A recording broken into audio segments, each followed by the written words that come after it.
Okay, we're gonna try to see if we actually can have some music today.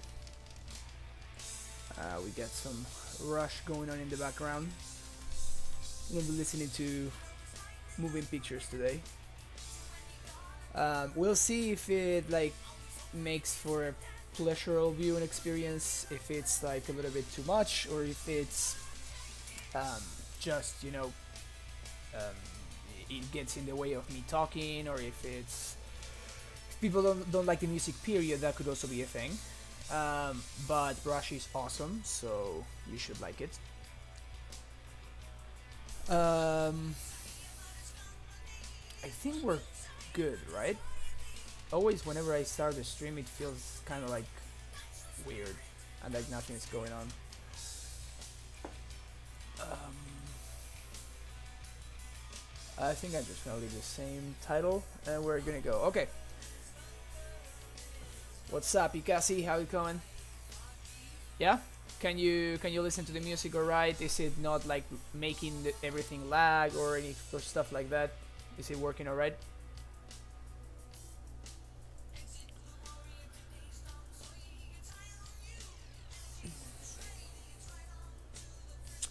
Okay, so this is the list we 5-0'd with yesterday. I'm trying to think if I want to change anything. I kind of really want to add a third spell pierce, honestly. Um, I kind of really want to add that third spell pierce. This one Nature's Claim is kind of doing the same job as the third spell pierce, so that's why it's lagging a bit. Okay, sweet. That's all I need to hear. I'll just stop the music and that's it. Um, I mean, I have no idea where I can see that, but it's fine. I just wanted to try it out. My computer is pretty crappy, so honestly, I'm not surprised that it can't handle playing Spotify and the streaming and Modo at the same time. It doesn't surprise me, but I just figure I wanted to try it out, see if it works, and if it doesn't, it's fine.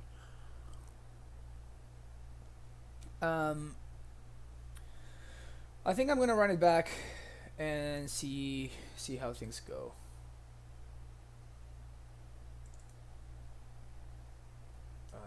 Join a league. Yeah, you see my computer is not the. Yeah, I guess you're right.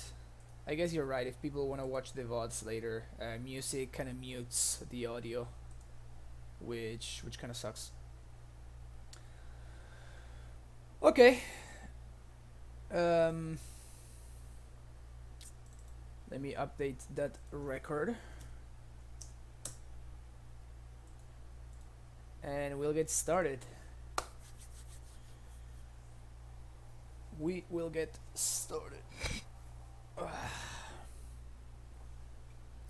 Oh, I forgot to.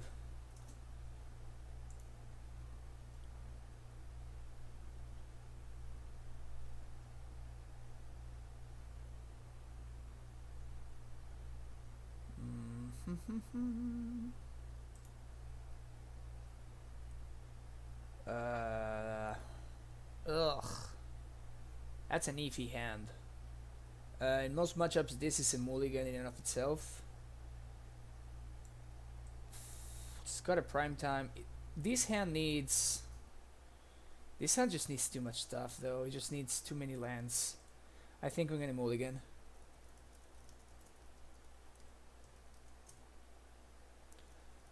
One second. Let me do this thing real quick.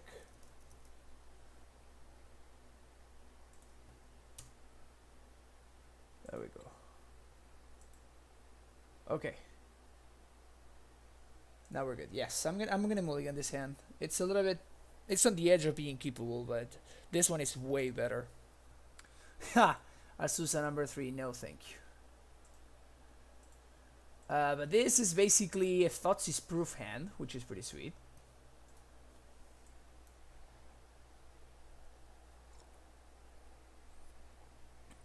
As we're getting turn 1 Thoughtseized. Blood Crypt. Is this like Burning Inquiry? I always get wrecked by Burning Inquiries. Like, I always get absolutely destroyed by them. 1, 2 hollow ones. How many ones? They already have a Phoenix in there. Ooh, no hollow ones. Okay, I can get behind that. I'm gonna play this turn 1 and pass the turn. Explorer is not a terrible draw. Okay, so now we have our late game set up. And the fact my opponent didn't do anything there it's pretty great for me. Now this Teleria West can... I guess we could like transmute for a Bojuka Bow or something potentially. We'll see what we draw. I think that regardless of what we draw, I'm going to play this forest and explore next turn and take it from there. I think the best possible draw for us would be probably Bojuka Bog. Bojuka Bog would be insane here. It would be really good. My opponent's looting away. I'm very surprised they fetch for basic money. There's probably, I mean, there's at 16 already. There's literally no reason for them to fetch this instead of a second Black Source. There it is. This guy's trouble though. Okay, Bojuka Bog. We have 2 draws to get Bojuka Bog. And here we go. Bojuka Bog. Yes! Yes! Yes! That was incredible. That was freaking awesome. Alright, yes. Now I'm feeling really good about this game. Now I'm feeling very good about this game. We have Azusa and Tribe Scout next turn. We have multiple chump blockers if we need to. I'm feeling really good about this game. You know, it's like that, man. It's like that. You just have to, you know, visualize it. You know, focus on your goal, and just get there. You know. And here we have 3 land draws. So I'm gonna do 1, 2, bog you again. None of that Gourmet Angler shenanigans. And here, I think I'm gonna play the Scout off the Gemstone Mine.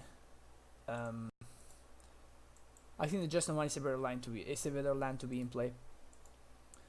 We get multiple chump blockers. We have a Primetime in hand. I guess the worst thing that can happen now is Burning Inquiry that discards Burning Inquiry that discards our Primetime. Of course, it happened. It actually discarded 2 Primetimes. You see, I told you, Burning... I hate that card so much. It wrecks me every single time. It wrecks me every single freaking time. It's so annoying. I despise that card with a passion. Okay, I'm gonna chump here. There's no need for me to take the 4. Justice. Justice was served. Justice was served. Okay, can I haste this turn? That's the question. Primeval Titan. 1, 2, 3, 4, 5, 6. So I have 6 mana. I don't have enough to Titan and stare for an Amulet. So I think I'm just going to... cast Primetime, and that's it.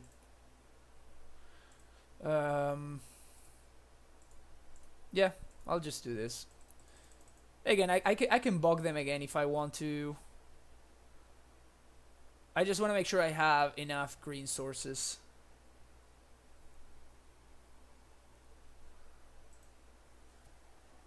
Yeah, that bog draw was the nuts. That bog draw was the game right then and there. I'm gonna get a Semi-Growth Chamber here. I could try to go for something like...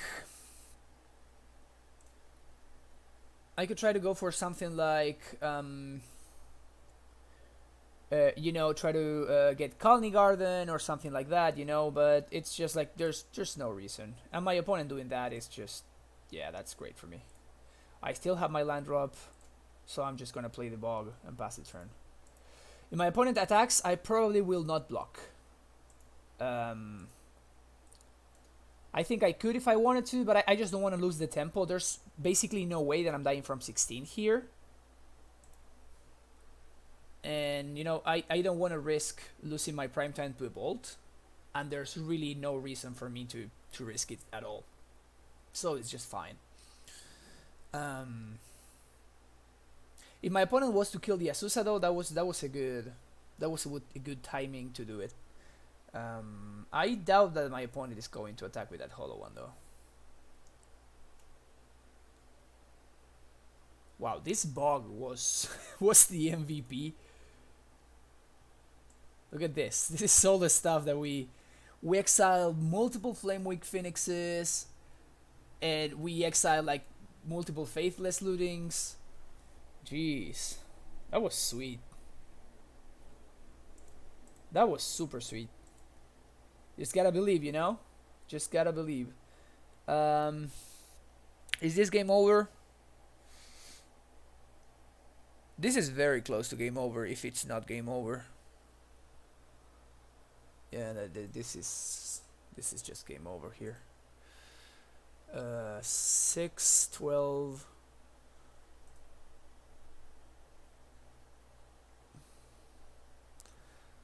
I can prime time on the second main phase. I think I can go get.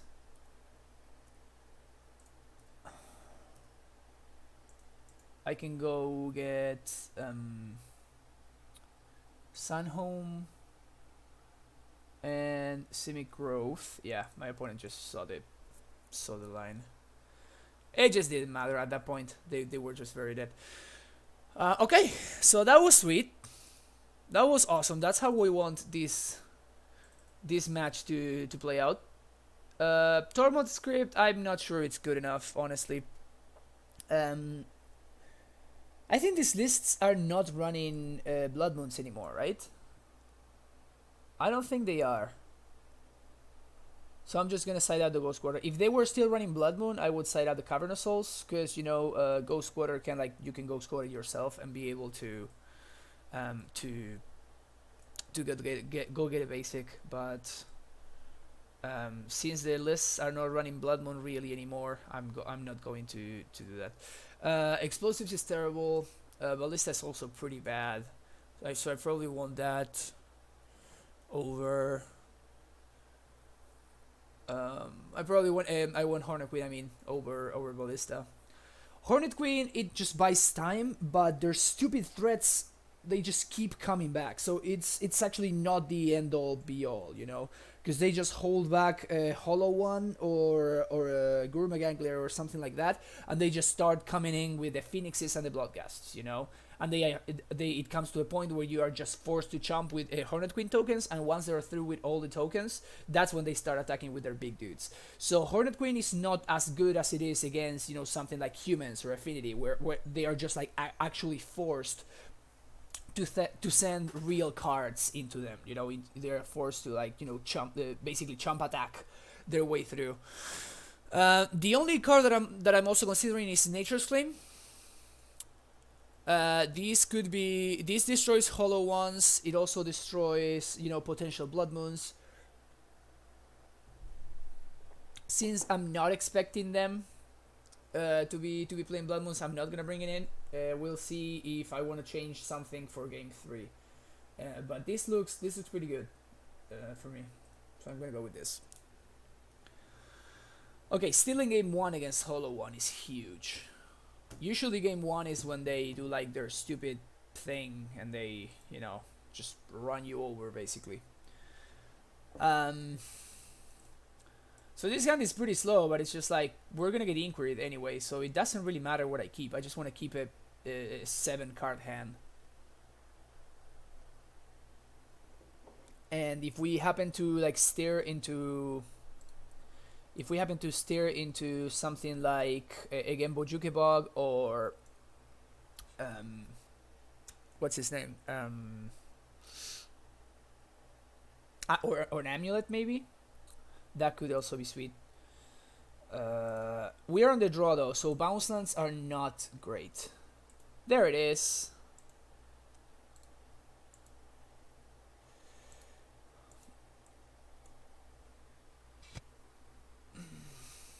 No, Rurik is forced to attack, and they can just like multiple block it, and it's not too great, honestly. Turn to flame with it.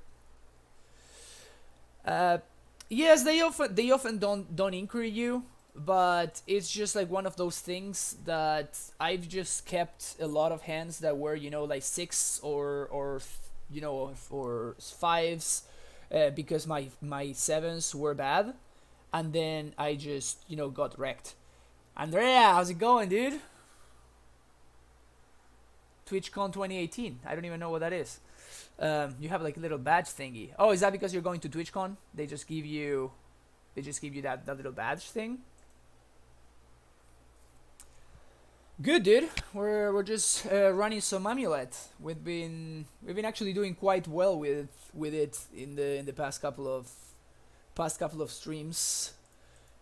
I'm gonna pass on. Okay, we'll just gonna let this guy go. It's gonna do its thing. Jeez, so much looting. What do I want to draw here? Wow, so many phoenixes. I already exiled one, right? Yep.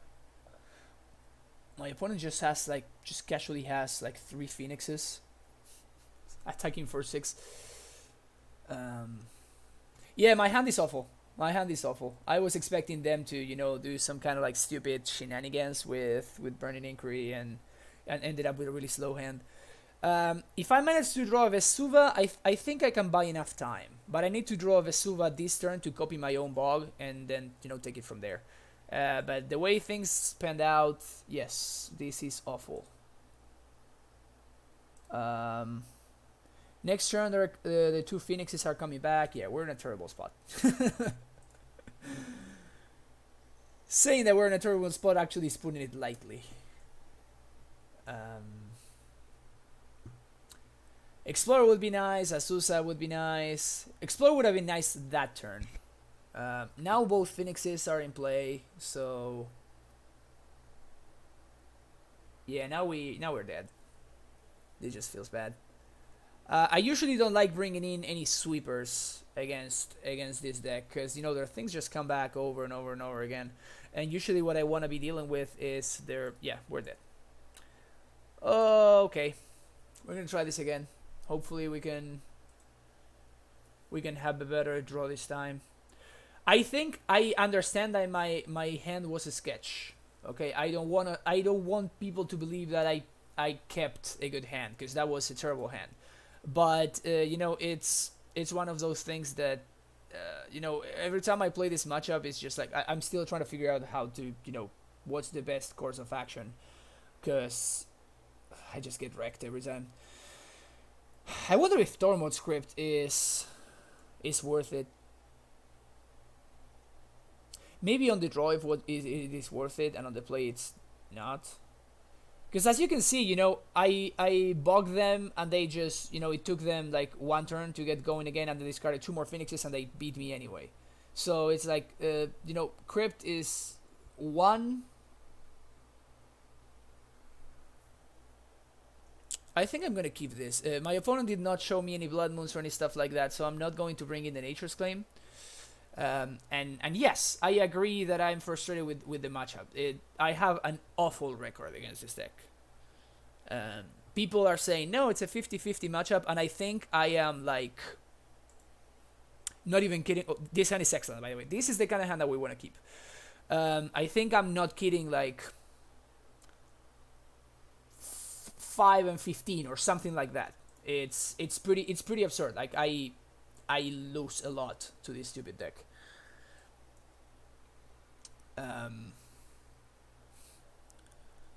We'll see. Even if my opponent kills my Tribe Scout here, that's awesome because that just takes their turn. Oh, please inquiry me and discard Baloth. No, okay. Oh, sad. That could have been sweet. Yep, so I'm gonna do this. And we're gonna replay the semi-growth. And now we're just in, again, we're in hope mode. We're just missing lands. Okay? Everything else we got covered. But we're missing lands. That's the only thing that I really care about right now. Second Flameblade Adept. No second land? Okay, so this... Okay. We have a chance. We do have a chance. Another bounce land would be ideal right now. Or another primetime, sure. I'm just going to cast the Baloth here. This basically stops their beatdown. It gains us some life, and even if my opponent increase, I think I will Summoner's Pact if my opponent increase. On the off chance that my opponent actually, discards another Baloth, I will go get a Baloth, and whatever, if they attack, I will probably, depending on how big these dudes are, I think even if these dudes are huge, I'm going to double block and just trade everything. It's fine. I just want to keep my life total as high as possible. That's all I really care about. Exactly. So it's always what frustrates me about this deck, and why, I mean, it's the reason why that deck is so good, right? It's the fact that just by default, Burning Inquiry, yes, it is card disadvantage, but it's also on the same card, it's disruption, and it is an engine in and of itself, and it's a pump spell when they have these stupid guys in play. So it is actually pretty insane. The card does everything that this deck wants, and while disrupting you at the same time. Which, if you're playing a combo deck like we are, obviously, again, we have this hand which does nothing, and but yeah, if my opponent wants to my opponent attacks here, I am going to double block. Yep, okay, that's fine. I am going to trade. All I care about is keeping my life total high. I'm going to keep my life total high and just try to, again, we're short on lands. We just need to buy time. We just need to not die. Okay? If we draw a bounce land, I will play Azusa and, make my 2 land drops. If we don't draw a bounce land and we draw, the Thoughtseize, that's absolutely nothing here.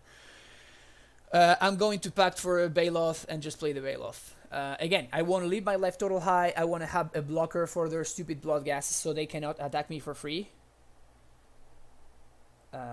We drew a bounce land. Now, this is super interesting, though. What do I do here? I think I'm at 18. They do have 4 cards in hand, though. I think I am going to... I think it's worth it for me to risk it this turn. And I am going to play this and pass the turn. I'm not going to pact. And even if they inquiry me now, I am not going to pact either.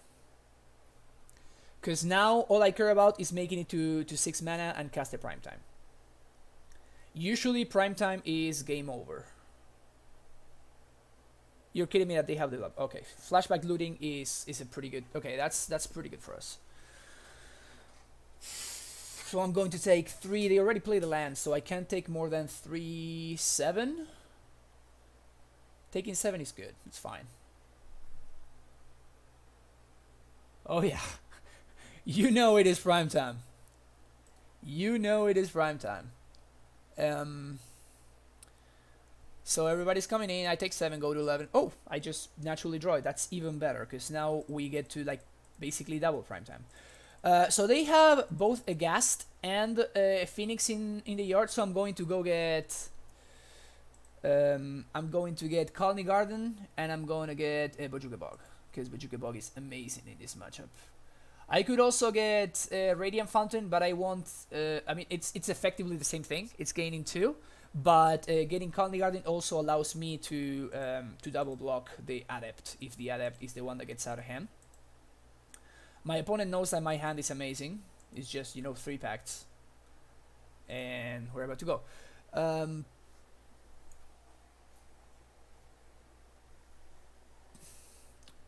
Going to GPLA, it's standard, right? If it's standard, I don't think I'm going.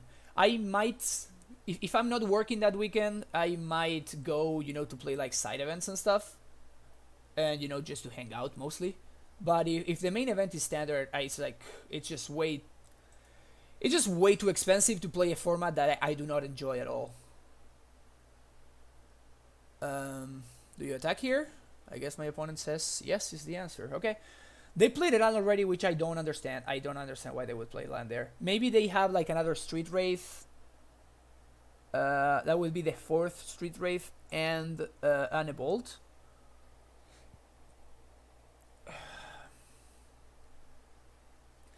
Yeah, considering my hand is triple prime time, I think I'm gonna do this.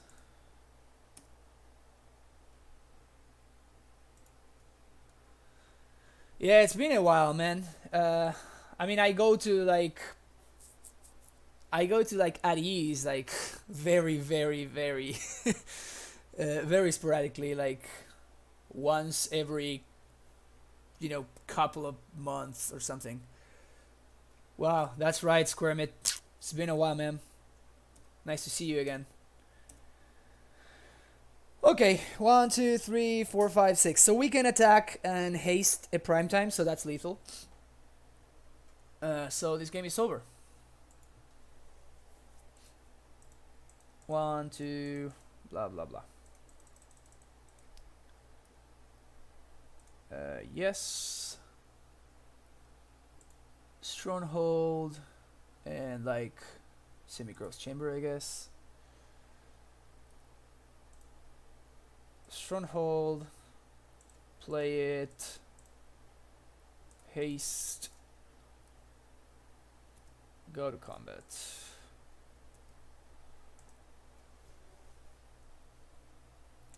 So the first one is gonna get Radiant Fountain plus whatever, Tolaria West, I guess. Yeah. Well, you can go now to Aris because you can actually use your credit is actually worth something, so it's great. Sweet. So we're 1-0, beating Hollow 1. Let's update that real quick. 1-0, and let's go to the next match. That was fast. Okay, let's see what we're up against. Promid Knights. No idea what this guy's on. Give them the good luck. And we're gonna be on the play with a pretty reasonable hand. I'll keep this. I want to play Amulet on turn 1. This hand is a little bit weird, but Tolaria West, we have enough mana to transmute it if we want to. And then we're also drawing 1 card every turn. That's something that we should not forget about. So what do I lead with? I'm going to lead with Gemstone. This allows me to, if I want to, on turn 2 I can transmute Tolaria West. Yeah, Bojuki Bog is it's insane. I honestly, Punt keeps saying that he doesn't want to. That is Punt and Wine. He's a guy that plays a lot of Amulet, and he plays mostly the Bloom version. The what's what I'm trying to say, the Lotus Bloom version. And he doesn't run Bojuki Bog, and it's just like there's some matchups where Bojuki Bog is just the nuts. Okay, so now this hand turned out much worse. Our draws were extremely poor, and now this hand is not as good as it could have been. I mean, Affinity is basically as 50-50 as it gets.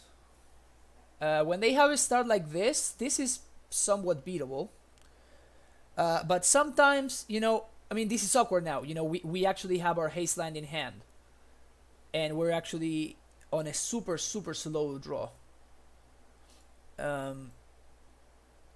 So the best thing we can get here is Walking Ballista. Walking Ballista would be decent. No, actually the best draw would be Azusa. What am I saying? Yeah, the best draw would be Azusa. You see, a draw like this from Affinity This is how we lose. Now this stupid Ornithopter is a 2-turn clock.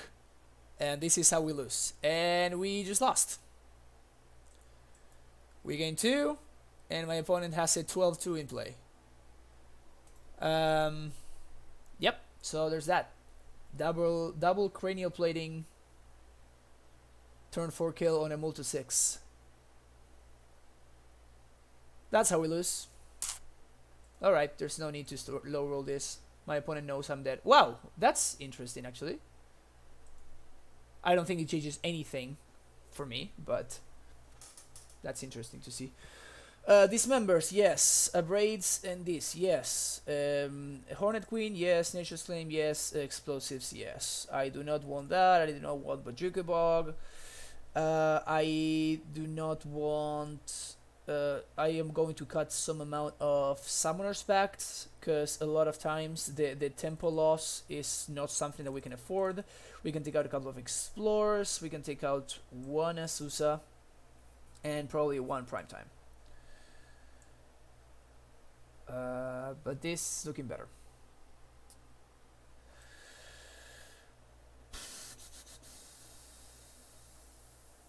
Yeah, this looks good. Now we have a lot of interaction, which is nice. This is a matchup that definitely rewards interaction.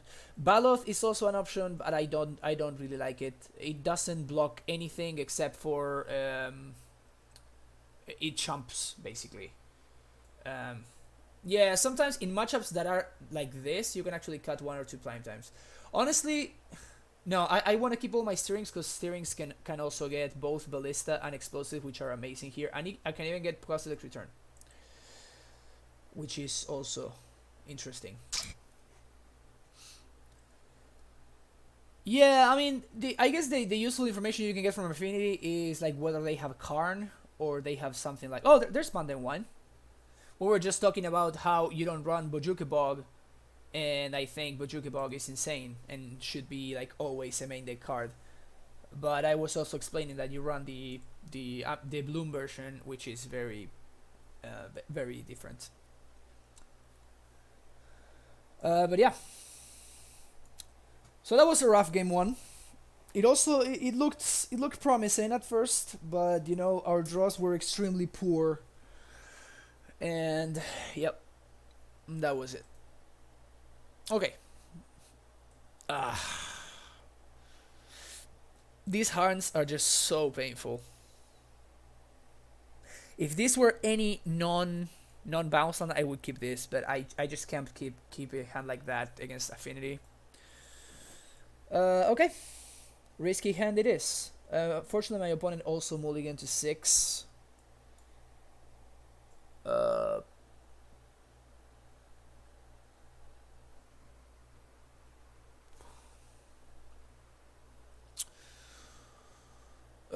Yeah, that's not a land that I want to see.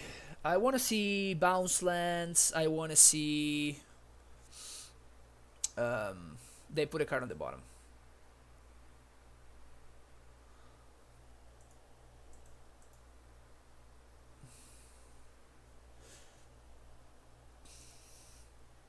Okay, bounce land is good.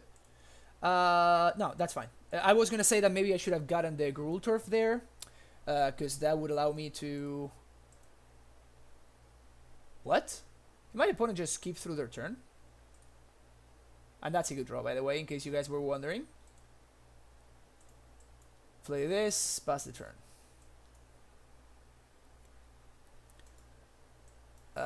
Did my opponent keep a no-lander? They're gonna do that, like, Thoughtseize me or something. Alright. That's pretty unfortunate. We're like 1 mana away from actually being able to cast a Primetime. We're just really unlucky. Really unlucky. I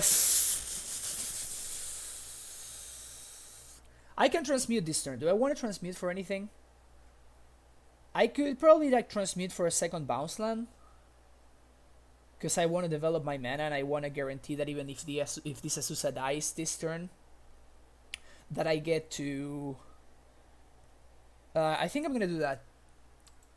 I want to guarantee that I'm playing primetime next turn, and even if my Azusa dies, I want to make sure that I can cast it. Now I'm going to get a Gruul Turf and have access to red mana for my sweepers.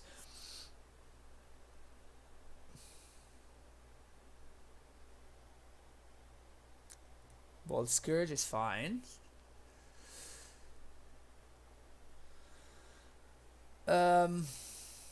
They tap a blue mana. Torpor Orb. Wow.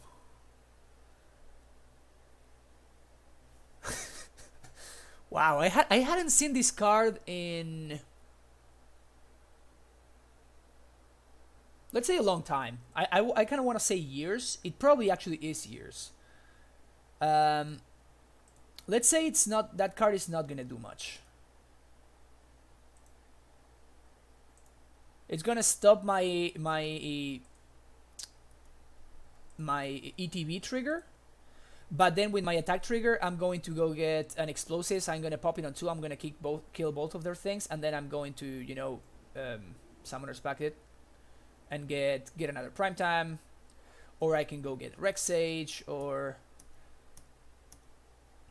yeah. But I mean, the thing about Affinity is like, I'm bringing Artifact Hate in anyway, right? I'm bringing in Abrades, I'm bringing in Nature's Claim.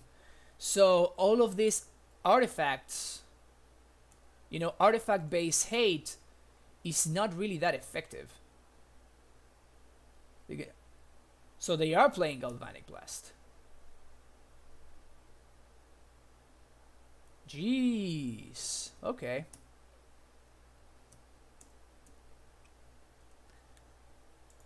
I mean, we do have double primetime, so we don't really care, but still. Orb does dodge Rex Sage, that is true. It also kind of wrecks my Hornet Queen too, which is unfortunate. Okay, so here, I mean, there's not any realistic way that I can play around Blood Moon, so I'm not going to. Basically. If like their last card in hand is a Blood Moon, I die. Get Primeval Titan number 2. Cast Primeval Titan number 2. And pass the turn. Attack with Azusa. Sure. Get my 1 point. I guess I kind of punted right now, because I could have. I'm going to lose my my gemstone mine on my upkeep now. You know, I could just play it, but I think I want to have the bounce land in hand. Having the bounce land in hand is pretty valuable. It's actually really fortunate for me that all of my opponent's threats are 2-drops. So these explosives on 2 is going to be the nuts.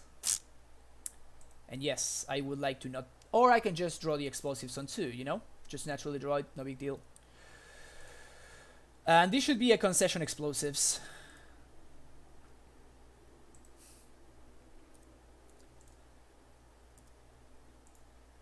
This should be a concession explosives.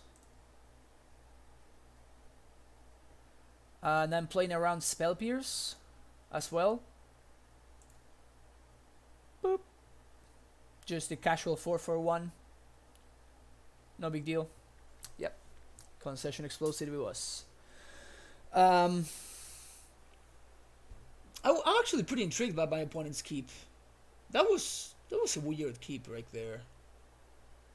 That was a weird keep. Like, they just like skipped their first round, didn't do anything. Anyway, Fire Spout. Do I want Fire Spout on the draw? I think I kind of do on the draw. What do I want to take out? My opponent showed me Galvanic Blast. I don't think that changes anything for me.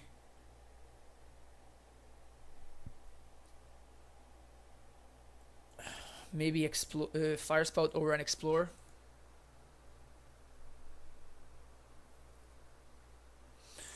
Yeah, I'm gonna say. I mean, to be fair, I mean I top deck the explosives there, but I mean that game was over anyway, right? I was going to just attack with Primetime, go get Teleria and Bounce Land and the Semi Growth Chamber, and I was going to transmute. I had enough mana with the Asusa land drops. I had enough mana to just go ahead and just transmute, find the explosives, play it, and pop it. I had enough mana to do everything. So it's like, yes, I guess it was a lucky top deck, but all it did is it just basically saved me some clicks. That's all it really did. Like, the game was over anyway. And this is a keepable hand that I'm going to keep because it's a keepable hand. I'm going to play Tribe Scout turn 1 because if it survives, it allows me to raid on turn 2 anyway. Because I can, flow the mana, play the bounce land, and then, replay the Gemstone Mine to pay 2 for a braid. So it actually works. And if we draw an Amulet, this hand is incredible. We got some interaction, we got some ramp, or I can just draw a Gemstone Mine, that's fine. But yeah, we kind of have it all here. I guess we're wrecked by Blood Moon, as we usually are. Yeah, just a quick little pro tip. This hand is great, you should keep it. That's annoying though. I mean, it's just like... Okay, I drew a Gruul Turf. I think I'm just going to play the second Gemstone Mine and pass the turn. See what they do. Because if they have like a second Cranial Plating and they equip, I will probably want to kill the Bolt Scourge instead of a Cranial Plating. If they just pass the turn, or if they like do something like playing a Ravager or something like that, I'm going to upgrade the plating instead. So we'll see what they do first. Okay. Signal Piss is fine. And what else? Ravager. Okay, here I'm going to upgrade the plating. Red and colorless. Get that plating out of here. That was just going to be too much of a clock. So I take my 1. My opponent has no cards in hand. So I think we're looking okay. So end of turn, flash in a bounce land, and we see what we draw.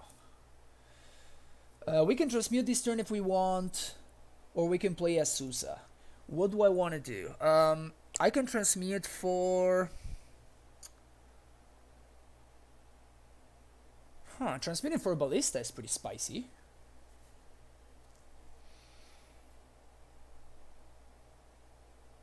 Transmitting for Ballista is pretty sweet here.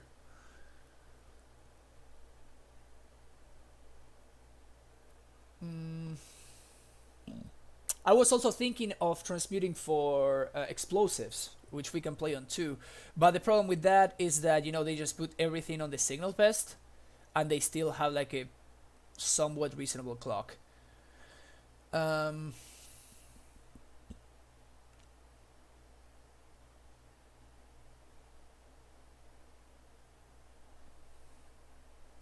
So I just need to stay alive here, okay? That's my number 1 priority. If I make it to next turn and I'm still not dead, then prime time. We can even like go get a Hornet Queen. Hornet Queen basically stops this on its tracks, and they can't do anything.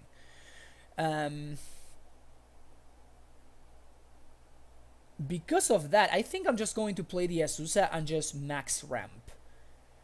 I'm at 15. My opponent is going to attack me for 1, 2, 3, 4, 5, 6 at most. Unless they draw a Cranial Plating, which kind of messes up the math. But even still, I think I want to like guarantee Hornet Queen next turn.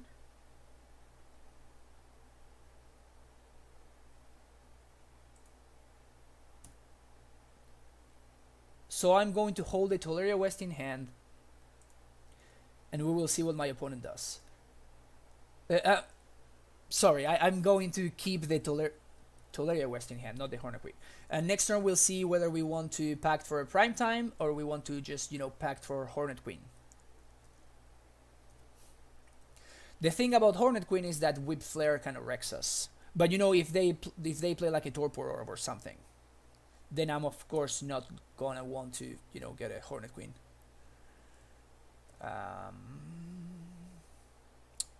We'll see how all in they go on the Ravager. So I'm just gonna take 4 here, or more. They're gonna start sacking some things.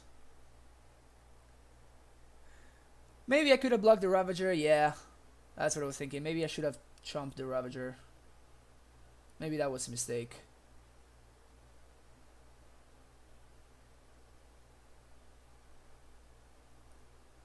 Yeah, maybe I should have like just chomped the Ravager and take 2. Okay, so I'm going to pact for a Hornet Queen. Again, we're dead to... we are dead to Blood Moon. But at least we are not dead to like the stupid Damping Sphere. So there's that. And Hornet Queen basically buys us enough time to like basically just win the game. That's a pretty good draw. Not gonna lie, that's a pretty good draw. So here Hornet Queen is gonna stabilize. Also, it's very important to know that we're at 8. We're at 9 and not 8. Get Hornet Queen. Green. Green. And some manas.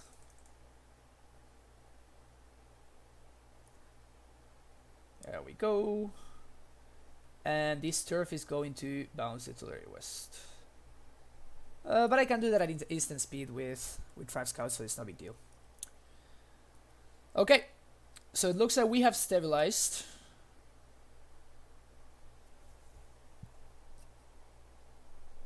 Unless my opponent draws exactly Whip Flare this turn, which would be absurd.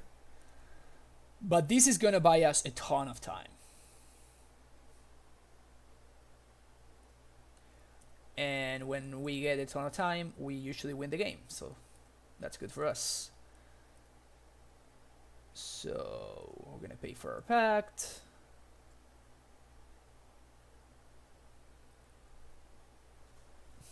Pay for pact. And what do we draw? Primeval Titan. Cavernous Souls. Sure. Gargoyle. Just name Gargoyle with Cavern. Okay, so we transmute for a pact.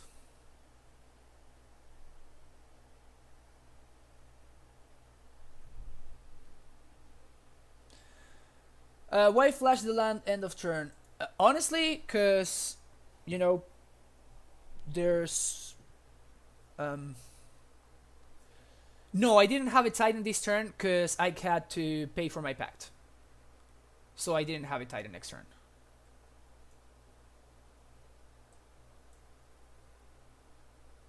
There's no Amulet in play.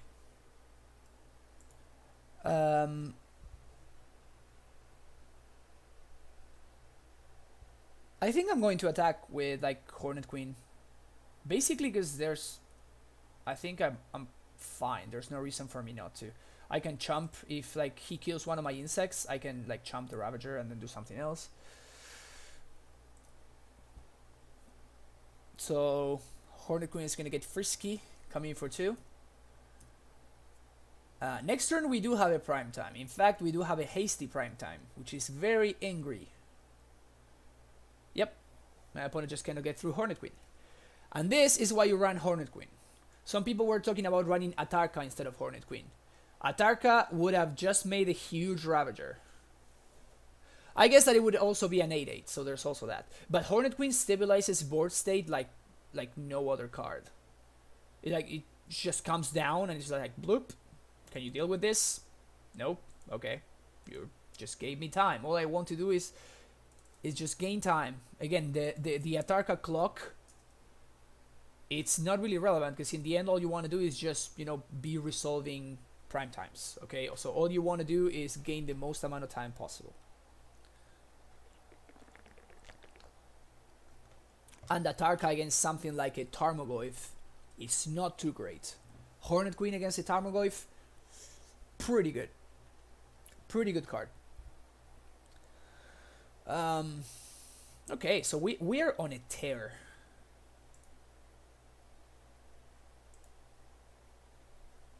Jeez. 1800 constructor rating. So hardcore. So hardcore. Okay, there we go.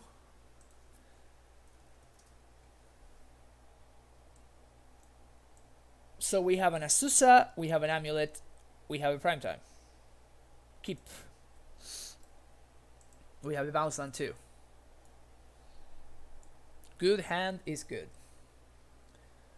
Pendulum. Oh no, no, no, please no. This hand was so good. But we're dead. I'm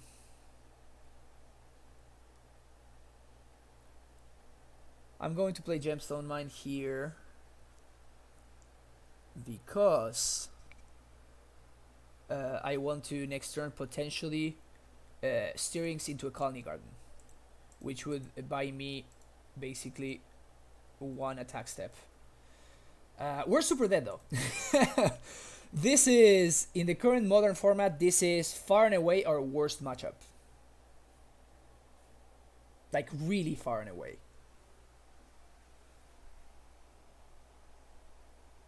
They play Noble Hierarch? Yep. Yep, this is awful. This is terrible for us. I guess our best draw would be Explosives. We could like Explosives on 1.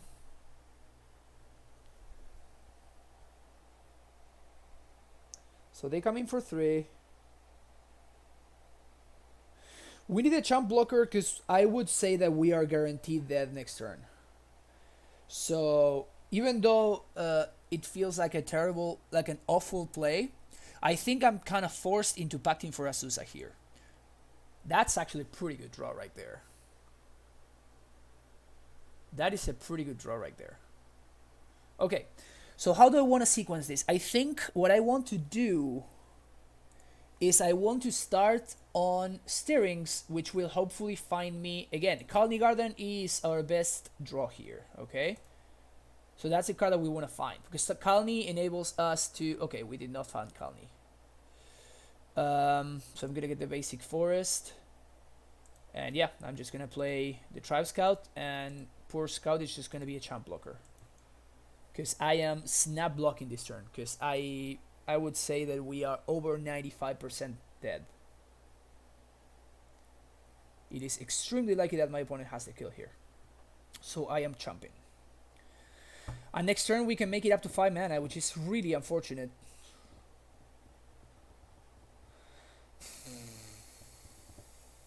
So Azusa doesn't get us there either. My opponent doesn't forget to Pendelhaven, good for them. Just like, yep, I'm chumping. This is pretty unfortunate. We're in a lot of trouble here. If they play like a Blighted Agent or something, we're just like actually dead, I think.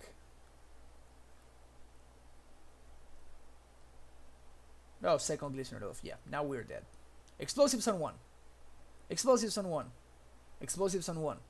Explosives on 1. Explosives. No. Okay. Okay, that's not bad. But we're dead though. So it doesn't really matter.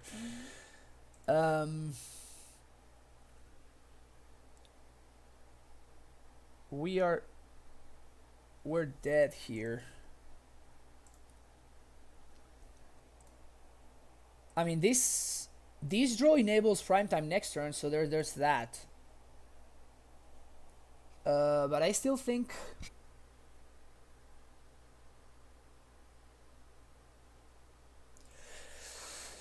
Yeah, what I was thinking of doing is, pacting this turn and then hoping to draw a bounce land next turn, and I can pact for another Azusa. So on turn 2, pacting for Azusa. Okay. But then I would be out of bounce lands, right? So I need to hope my steerings gets a bounce land.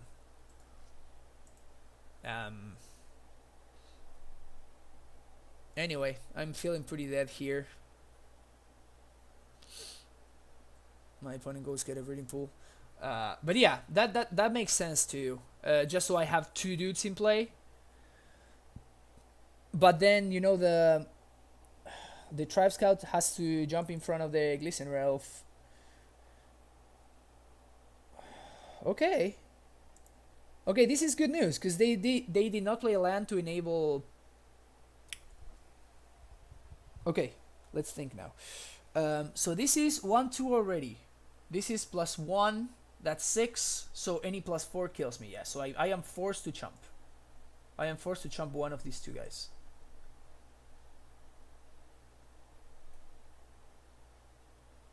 I'm still feeling dead. Still feeling dead.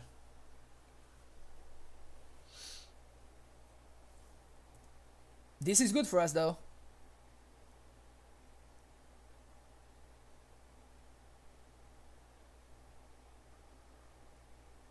Okay. Okay, I can get behind this.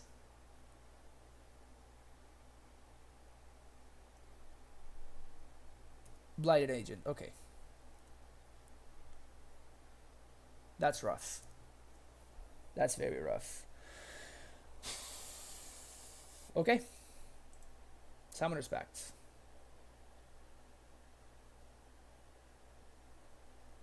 The fact that they didn't kill me the last turn kind of suggests that they have some amount of interaction. Maybe Dismember or something like that.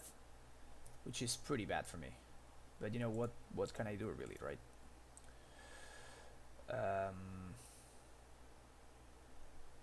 So I need to play bounce lands anyway, because otherwise I can't make it to like primetime mana.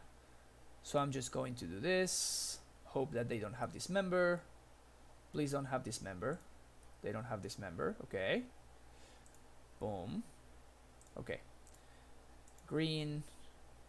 And I'm gonna end up with the Growth Chamber in play. Okay.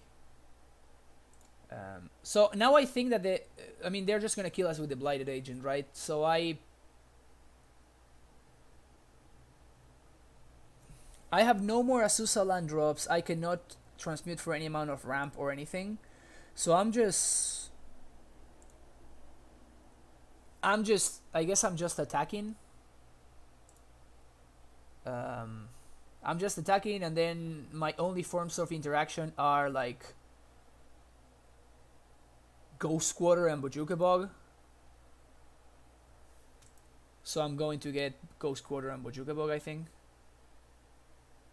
I can still pay for my pact, even while getting those. So I can go squatter their Pendelhaven, and then Bojuka Bog them to prevent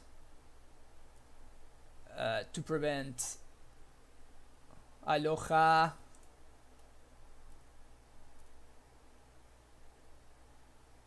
To prevent Become Immense.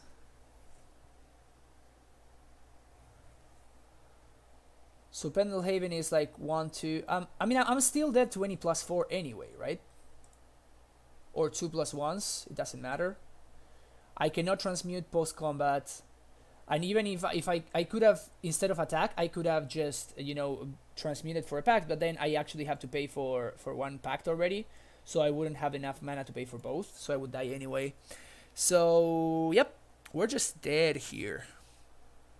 We're just really, really dead. Yeah, I mean, just destroying Pendelhaven doesn't matter. I'm still dying to the same things.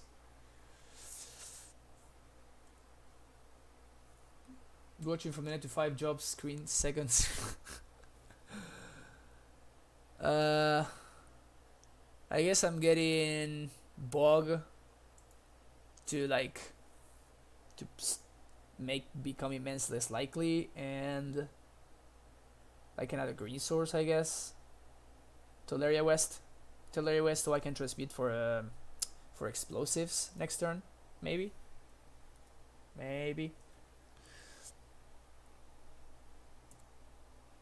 It's not like it matters.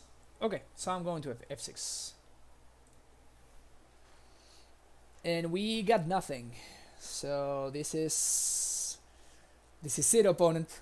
Do your worst. Do your worst. I'm not getting a Colony Garden because they have Blighted Agent, so they are just going to attack with this and get the Noble Hierarch trigger.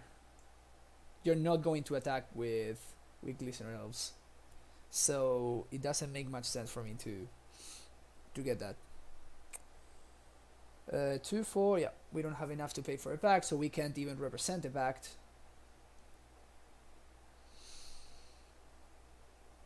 Yeah, this matchup is just miserable.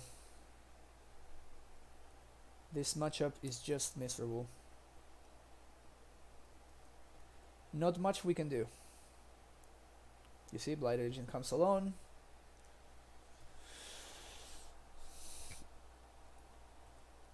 Am I dead, opponent, or not?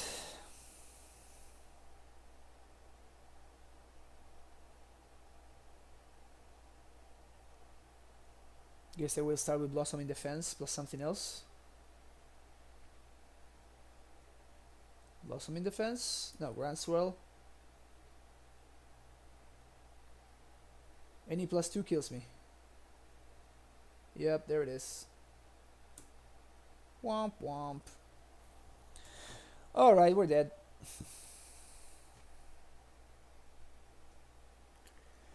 How long am I gonna stream? I'm going to at least, this is match number 3. I'm going to at least finish this league. Then I'll probably take a break, get some food and stuff, and then maybe I will come back. I'm still not sure. But I might also come back after that.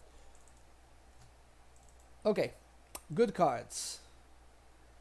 We want good cards. Radiant Fountain, get out of here. Explorer is super slow. Ballista is the best card in the matchup. Azusa, Rex Sage is not great. I don't like Rex Sage. I like her braids because they kill Inkmoth, but Rex Sage does not kill Inkmoth, so that's unfortunate. Path to Negation is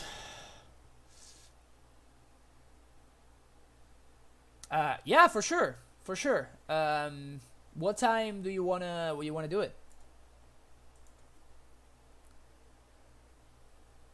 What time do you want to do it? We can make a draft happen.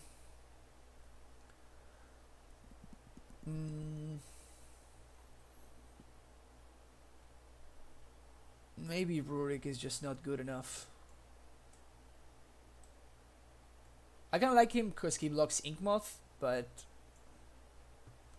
I'm honestly not sure. Sweet, sounds good. Sounds good. We'll do an M19 draft then. Let's do it like this. Usually the tempo loss of the pact, as you saw that game, is pretty brutal in a matchup that's so tempo based.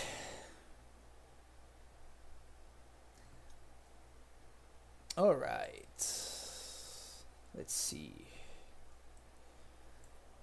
Okay, so we got some interaction. We got some interaction and we got some ramp. This hand buys us a lot of time. We have to figure out something to do with that time, meaning we need to draw a prime time. But if we happen to get there, yeah, I'm not a big fan of Infect either, but I mean the deck is just good. I just can't handle the pressure though. It's just like I can't handle the the struggle of trying to, you know, fight through all that removal and counter magic and try to sequence your spells and try to find the best spot so you can actually make it through. It's just like, yeah, it's too much stress for me. I like to figure out the amulet puzzle. That's one that I enjoy. Was my opponent just reading Sacred Drive Scout there? It's actually possible. I wouldn't be surprised if my opponent just never saw this deck, ever. So they play Noble Hierarch, okay. So I'm gonna lead on Bojuka here. The reason for that is I am still not sure whether I want to have red mana for Costly Dex Return or I want to have blue mana for Spell Pierce. And this kind of opens up, the possibilities for me.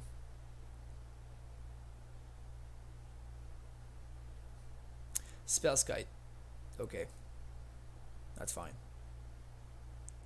If they didn't have a land drop, I was going to heavily consider just like K returning. Just to kill their Noble Hierarch. Okay. With things as they are, I'm going to throw down the... I'm going to play the Gruul Turf.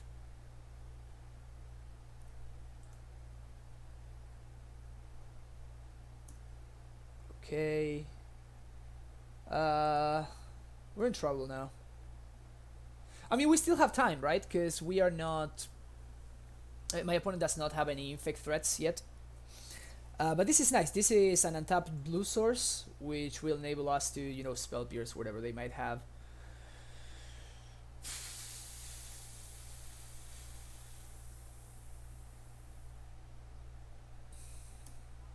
Blighted Agent.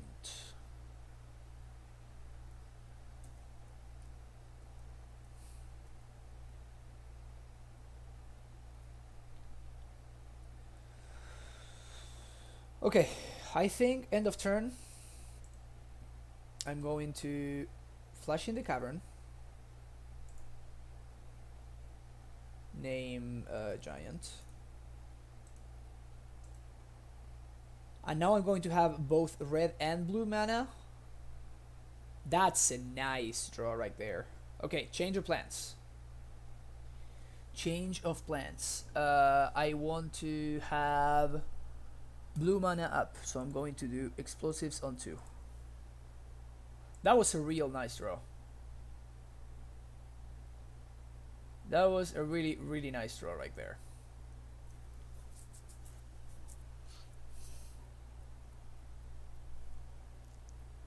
We'll see what my opponent does. Spellskite is not enough of a reason for me to want to play Reclamation Sage though.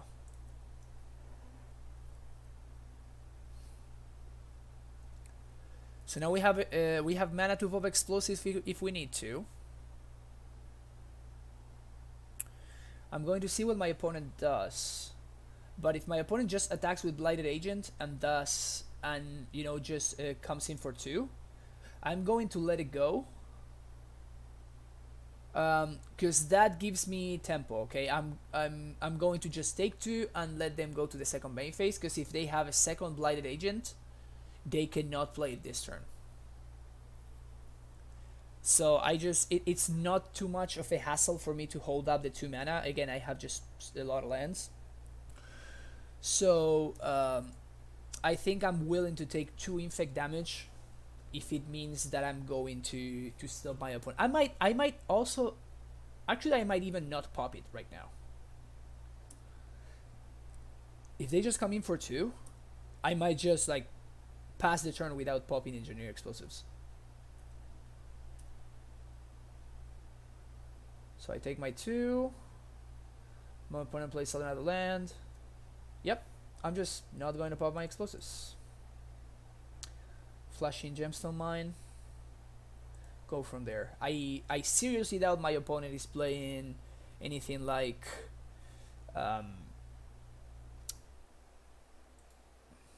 what do I want to say here? For name Giant. And pass the turn. Like Cross and Grip, which with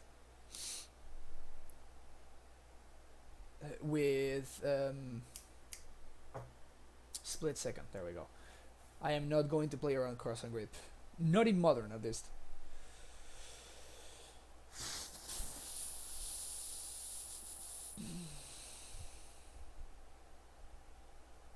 Okay, let's see what my opponent does.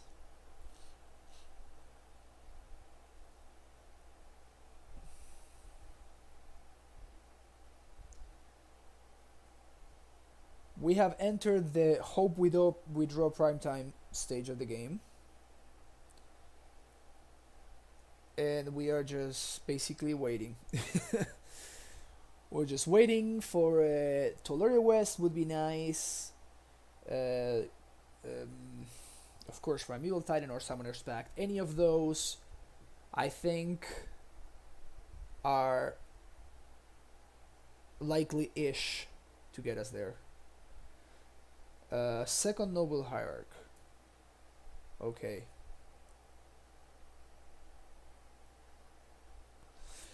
This guy changes the clock, which is unfortunate. What?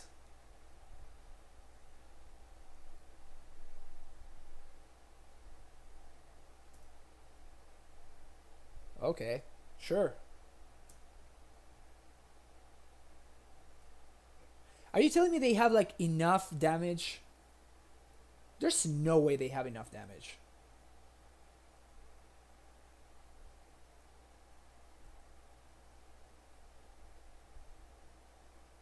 There's no way they have enough damage to kill me with regular damage. I am not in love with this play at all from my opponent. They still don't have Becoming Mess mana up, so that's good for me. Groundswell. I mean, sure, I'll take 10. I don't care. Sounds good. That's a weird play, actually. Flashing in Mojuka Bog.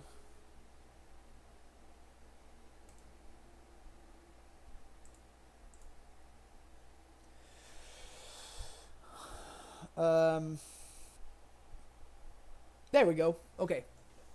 So this is a prime time. Okay, so that's 1, 2, 3, 4, 5, 6.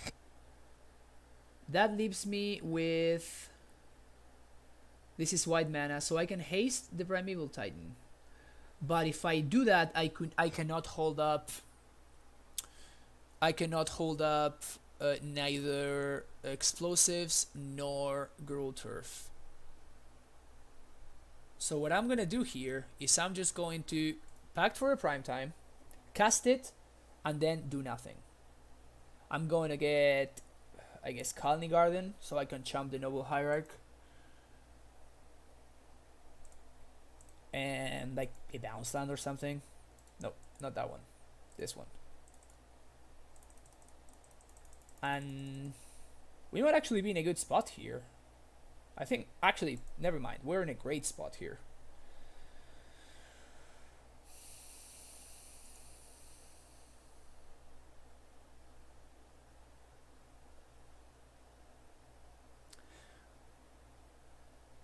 Wait a second.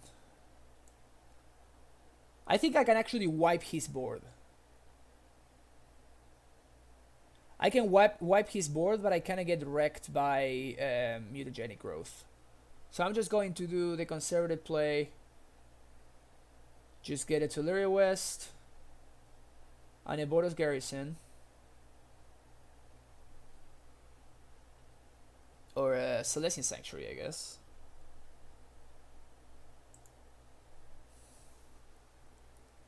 And next turn we can transmute for Walking Ballista, and that should be game. And now we're holding up Spell Pierce for interaction, and we have explosives and Kozilek's Return available to us, depending on what my opponent does. I don't think I like my opponent's play from last turn.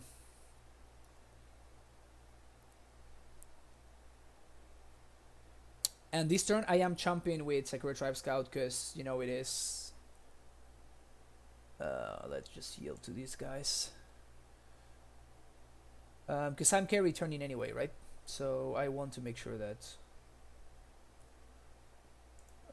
that I don't take, you know, free damage for no reason. So Tribe Scout goes under the bus. This turn I am going to pop the explosive because I want to kill the Spell Kite.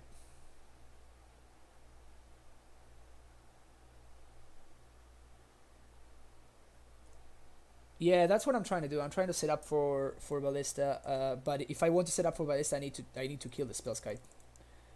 That's why I waited, you know, all this time to pop the explosives. Okay. So now we pay for Pact. How do I want to pay for Pact? I think just like this. So then I get to transmute plus 1, 2, 3, 4. Yeah, that's fine. Ghost Squatter is potentially an okay draw. Here on attack trigger, I'm going to get Kalni, so I have a chump blocker for this. Maybe if I get really lucky, my opponent will like block and use two pump spells to try to protect, try to kill my prime time. That would be sweet. Boros Garrison, Colony Garden. So this means infinite chump blockers.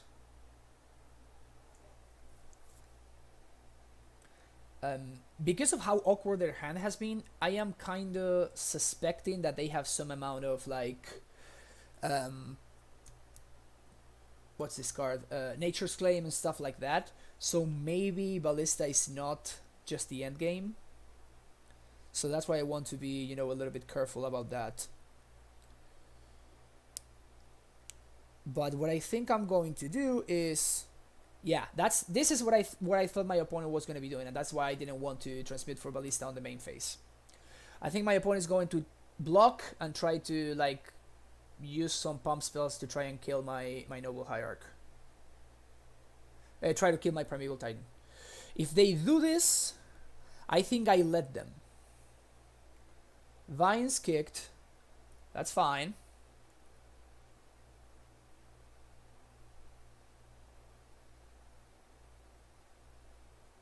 Wow, is this gonna be the blowout? Jeez.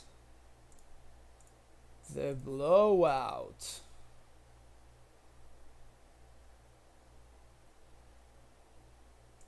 Jesus. Opponent. Yeah, some of my opponent's plays have been a little bit questionable. A little bit questionable. Okay, so what do I do now? I think I play this and get another chump blocker. Setting up for EOT Cost Electric Tone, that will force some amount of stuff from my opponent's hand, and then when I untap, then I'm going to transmit for Ballista and I'm gonna start like shooting all of their stuff. That was rough for my opponent right there, huh? That was a rough way to go. Only 2 cards in hand. Yeah, I'm gonna go ahead and say that this game is over. Hope my opponent attacks. They don't attack. Okay. Alright. Goes to the return. Use your pump spells with care.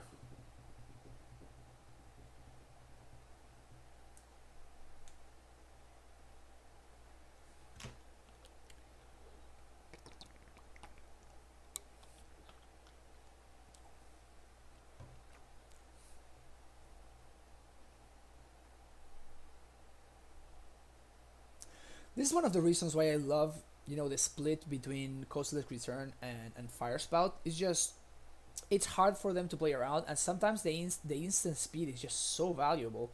Like stuff like this, forcing them to like use their pump spells defensively at their end of turn, and then I untap and I just slam a ballista. That just feels gross. Just feels good. Gross as in good. I knew they had to become immense. Okay, so they become immense. Their hierarch dies. Yeah, carry turn is so sweet. I am not. I guess I could play around Ceremonious Rejection by bouncing and getting the.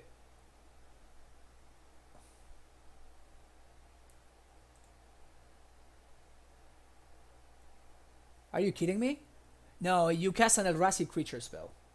I got so excited for a second. So that's 1, 2, 3, 4, 5.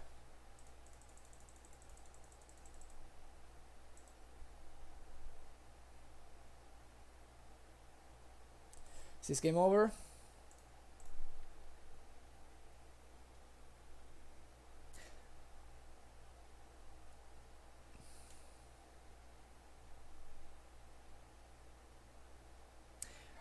How are we lower on time than our opponent? Higher on time. I mean, why is my opponent lower on time? What are they doing over there? Yep. So there we go. We're gonna check it right now. I will go to the bathroom. I'll be right back.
Okay, so sideboarding. We brought out a couple of Explorers, the Pact of Negation, Azusa, the main deck Rexage came out too. One Pact and one Primetime. And we also sided out the Radiant Fountain. What came in was the 2 Spell Pierces, the 2 Abrades, Dismember, Carry Turn, Fire Spout, and the second Explosives. That's the configuration that we're going with right now. We are going like max on interaction, and I'm counting Ballista as a win con here. So we are a little bit short on win cons, but usually we want the games to play out like it just did. We just basically want to kill their things and buy enough time. Trying to go fast against Infect is going to be a losing proposition. They are way more. They're just way faster and way more consistent than we are. So the chances of us getting there with that plan are pretty slim. And and we keep hands like this. A Braid is just kind of what we want to see in the matchup. So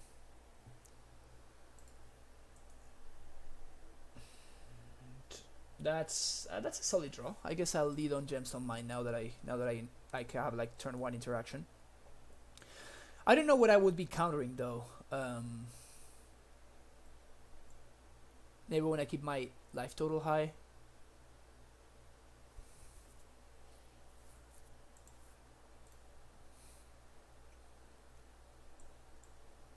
I guess this is pretty okay for me, because they can only have one pump spell here. And them not having Noble Hierarch is actually sweet. Spells Guide. Well, that one sucks. Ugh. That one's really good for them.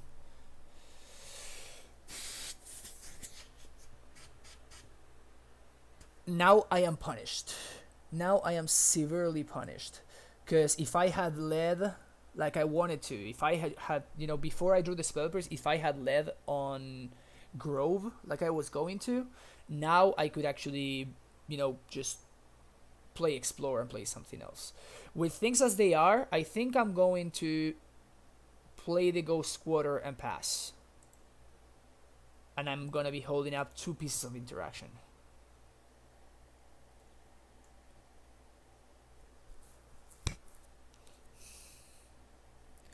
We'll see what my opponent does, whether they activate the Ink Moth or not. But you know, they can of course just redirect to Spellskite the Abrade, so Abrade is just not, you know, a good piece of interaction anymore. Spell Pierce is probably just better on this board state.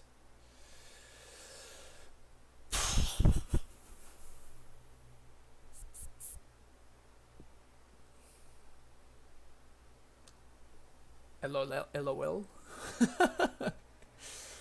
Yeah.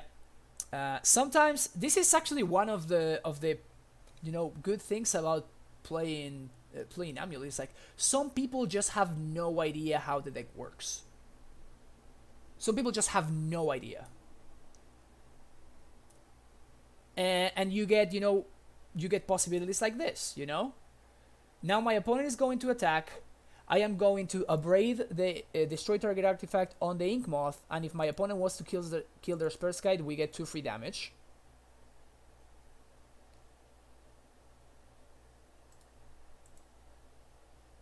And we still have interaction for Inky for next turn.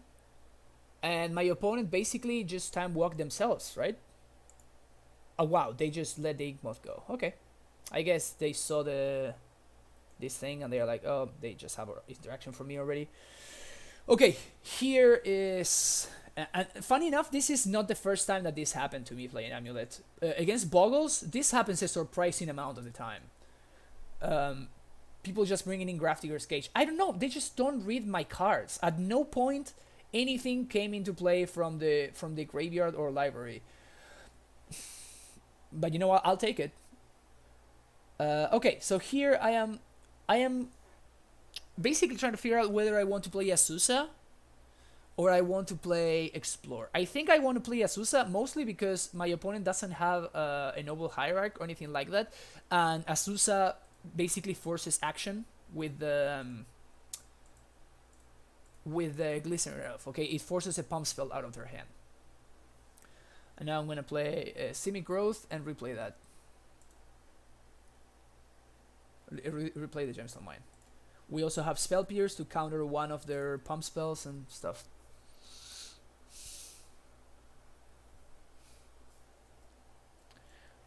Yeah. Yeah, but even Academy Ruins puts it on top of the deck though. So it's like there's really no reason for them to do this. But yeah, I'm blocking here. Snap blocking. I'll take it while I can. Let's see what my opponent does.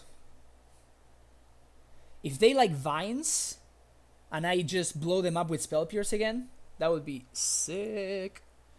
Okay, they Mutagenic Growth, which is fine. Okay, I just... Azusa dice. It's fine.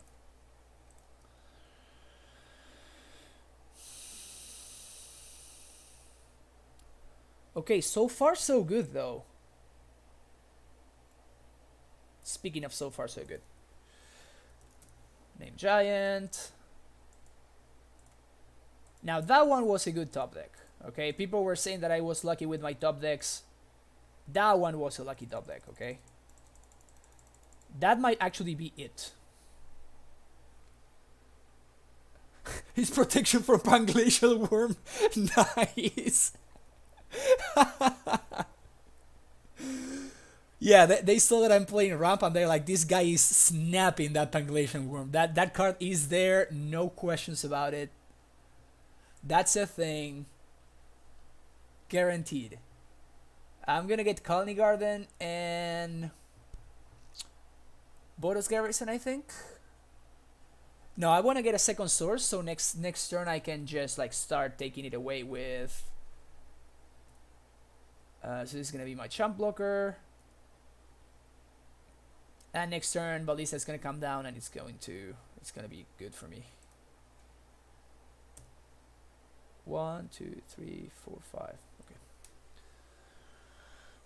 Okay. I guess we can still die. No, we can't die to that. I was thinking of the one that gives a dude. Well, now we can actually die if my opponent has like the thing that makes the creature unblockable and 2 pump spells, but they don't, so it's fine. So we're trumping here, no big deal there. It's pretty straightforward. And all right, boys, it looks like we're gonna make it.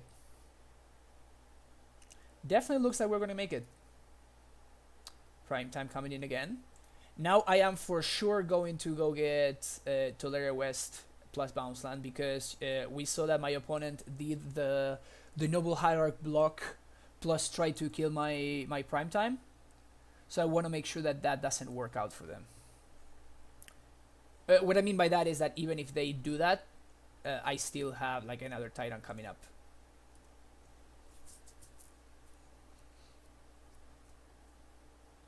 So coming in for 6. What do you got? You sure you don't want to like do what you did last turn? Worked out great for you.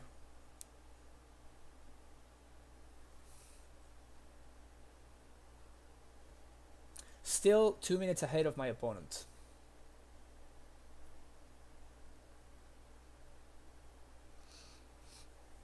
I'm starting to believe this was kind of key.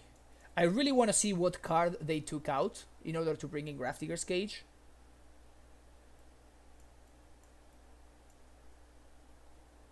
Because if that was like a pump spell, or like the card that I'm talking about, the one that makes their dudes unblockable. I can't remember the name of that card. It's like the one that has a rebound and it's a sorcery. So they're gonna groundswell here, which I'm gonna let resolve. That resolves. Now what?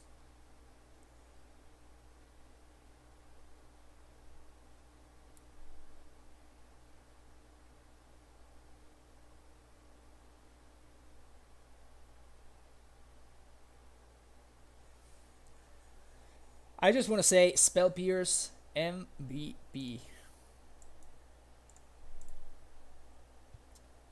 Spell Pierce MVP.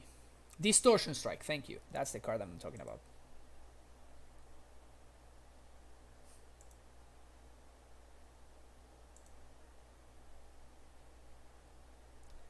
Spell Pierce MVP.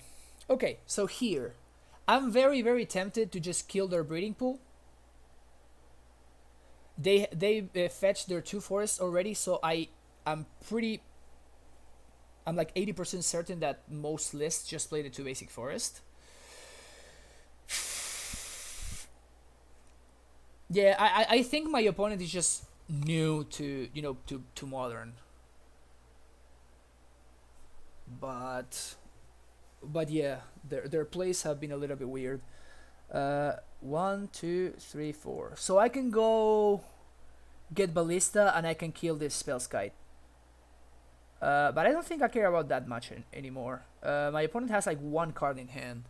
I think I'm going to go squatter the breeding pool. I mean, I guess I can start here.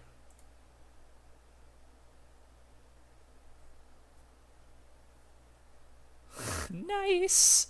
So now I really want to go squatter their breeding pool.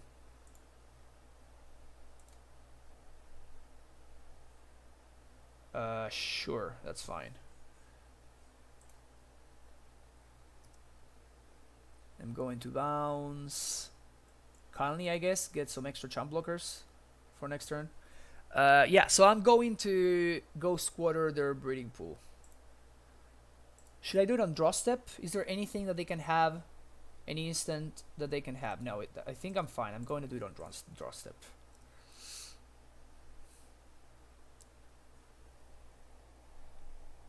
But I like go squattering them, because if they keep buying... No, but they can't really buy time with Spellskite anyway, because I can just... You got an Amulet 5-0? Nice. Yeah, we 5-0'd yesterday on the stream. It was pretty sweet. Honestly, my record on stream has been pretty absurd. I don't know if it's just like, you see, they do not have the other basic. This is when knowing your opponent's, you know, the standard lists, it really pays off. You know, just like getting them off breeding pool, it takes them off of potentially, you know, blighted agent. It stops, you know, they are forced to pay life for Spellskite now. It's just so good for us. Okay, but yeah, Punt. So did you do it with the Bloom list, or did you do it with the other list, the Scout list? So what can I do here? Ballista for 1, 2, 3, 4. I can Ballista for 4. No, the dump list was yesterday, and there was somebody else that got published. So unlucky. So unlucky. Damn. Honestly, if I had the Rex Sage in my deck, I would pact for it, and I would target the Grafdigger's Cage. See what my opponent does if they redirect to the Spellskite. Just trying to next level them. Okay, I am going to... This kind of feels like I'm slow rolling my opponent. I'm just going to attack them and kill them.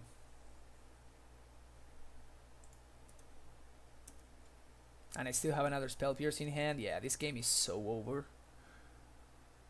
Another Teleria West, another Bounce Land.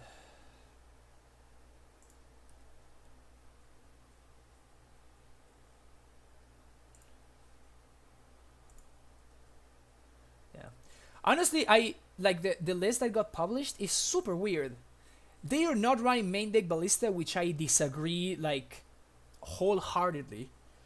Ballista seems like a must in the main deck. They are running Scouts, but they are also running the two... what's his name? They are also running the two explosives in the main. It's a super weird list. Wow, my opponent just let the Spellskite go. Oh, dude, you're done. Yeah, this is game. Well, good thing that we didn't pact. So that's 1, 2, 3, 4, and we even have Spell Pierce mana.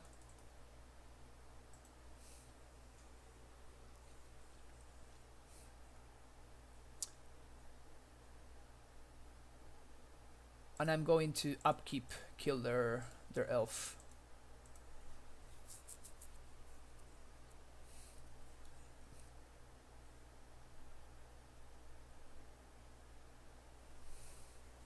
Because even if they drop, yeah, they're not gonna drop a bunch of pump spells on it. If they do, we just do this again and then again. So they are dead. I mean, it feels good to beat Infect.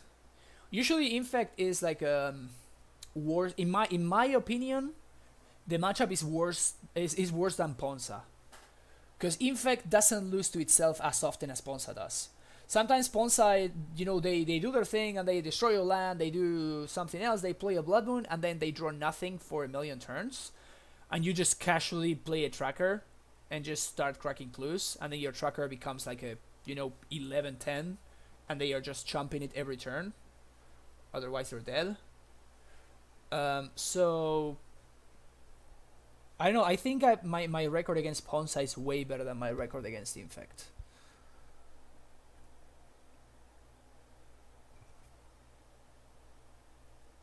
I mean, I'm doing this again.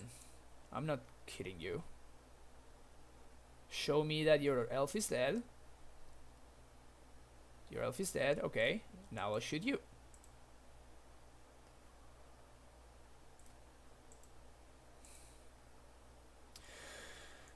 It makes sense that they would have Nature's Flames and things like that. I know that I could have Pierce there, but I just really don't care. I just really don't care. I just wanted to time walk them, and next turn, you know, we're gonna have a hasty primetime coming up, and I'd rather protect the hasty primetime than protecting that ballista. You know, that's also a draw.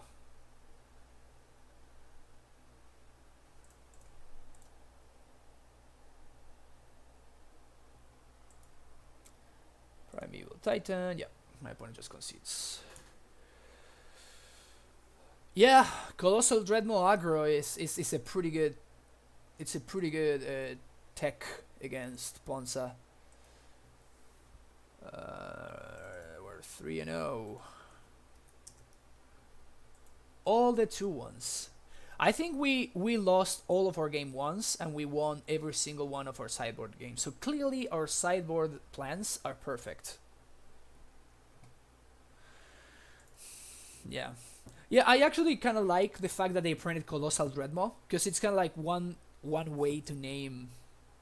You know, sometimes you name the worst card, like Grizzly Bears. You know, when the card is not doing anything, and there was no, like, you know, green 4 colorless card that was a 6/6 trample. So it's kind of nice that now we can call it Colossal. Oh, we played against that guy yesterday and we lost. He was playing some kind of blue-red tempo deck. Yeah, this is a keep.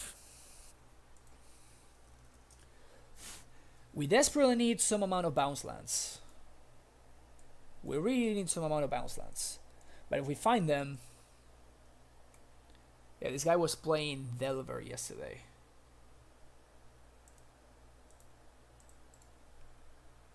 We'll see what he's on today. Oh, we won game 1 against the other one? Yeah, I don't remember anyway. Oh, yeah, I think we... Okay, so they are on the same list. That's fine. That's a good draw against Remand.deck. That's probably not the best draw ever, but it's like okay.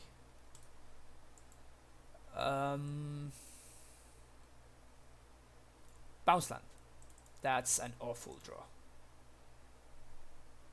Well, maybe they will like use counter magic on this one, which is sweet. Mana Leak, yeah, okay, that's actually awesome. I'm gonna name Giant and pass the turn again. Okay, we need a bounce land here. Okay, if we manage to find a bounce land here, we are in a great spot. If we do not find a bounce land, we are not in a great spot. Okay, so I'm gonna use the Azusa first. So if my opponent has any counter magic, they need to use it here.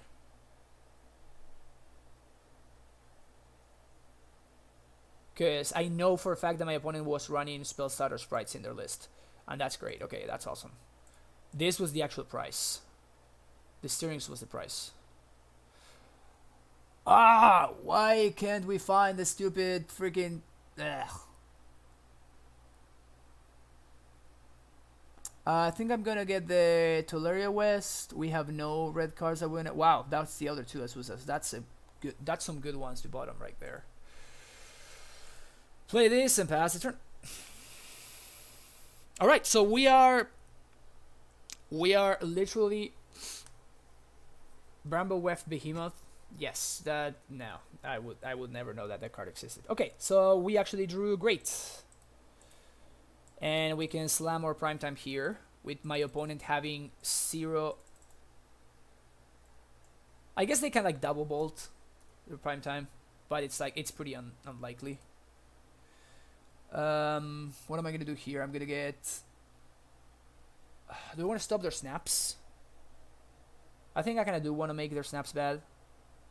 I for sure I'm getting semi growth because I want to be able to transmute if I need to, and I want to have double blue for Pact, correct? Do I want to get Garrison here? I think I want to get Garrison. So no, I'm not gonna get Garrison. I'm getting Bojuka Bog. We're at 20. Just getting an Antularia West. Have like extra Titan protection. I doubt that my opponent is gonna be able to out-tempo me from here. Yeah, Spell Starter Sprite. 2 mana, 1/1. They're gonna double bolt here. If they snap bolt, yes, I'm packed in the bolt. I'm packed in the vault. We're paying for pact on our upkeep, and then prime time is attacking. So yes, I'm snap. Note that I did not pact the Snapcaster because I don't care about the 2/1 body, and I really care about making sure that they tap out in case they have another bolt in hand. Because if they have another bolt in hand, I get blown out pretty hard right there. So I just honestly care more about you know, making sure that I know what my opponent is doing. Yep, that's a concession. Okay, so my opponent has a bunch of 2 mana cards, so I guess I want this. My opponent has a bunch of flyers and small dudes, so I guess I want this.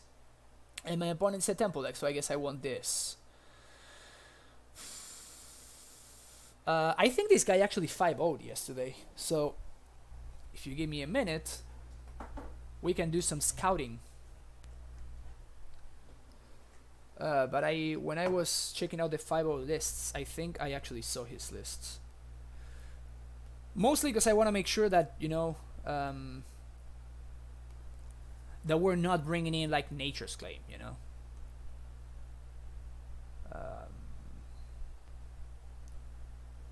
His name is QB Turtle. There we go. No, he's running Alpine Moon instead of Blood Moon. He's running Surgicals, Staticaster, Braid. Yep, no Blood Moons, which is great for us. Although Alpine Moon... Yeah, Alpine Moon is terrible against us, so we're good. But yeah, it's like they are running Fairies. Wow. Nimble Obstructionist, Delver, Spelltard Spry, Vendilion Click. So I get Hornet Queen is pretty unbeatable for them, huh? Oh no, they have Static... No, there's no way they're bringing in Static Casters against me. But Hornet Queen seems really good. I'm gonna side out 1 Pact because, you know, Pact not great. Yeah, but it's like, you know, it's fixing, right?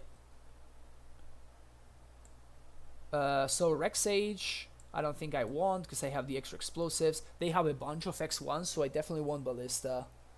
It's like every single one of their dude is an X1. Bog, basically... Oh, it stops Lavamancer too, so I'm going to leave Bog in. I'm going to side out Ghost Quarter.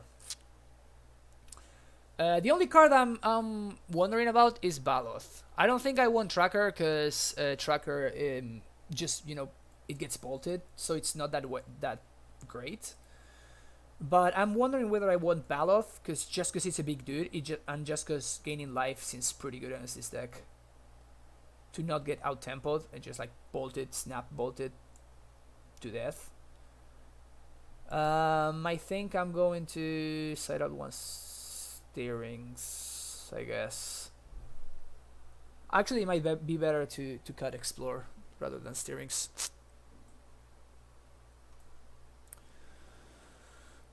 Maybe I should have brought in Dismember. I'm not so sure. Yep, I like this hand. I'm going to lead on Scout. Yeah, Scout. So they do have the turn 1 Delver. Yeah, yesterday their turn 1 Delver dropped, flipped immediately, and we got like destroyed by it. Let's see if they reveal. Nope. I think if they attack, I trade. Ooh, double delver.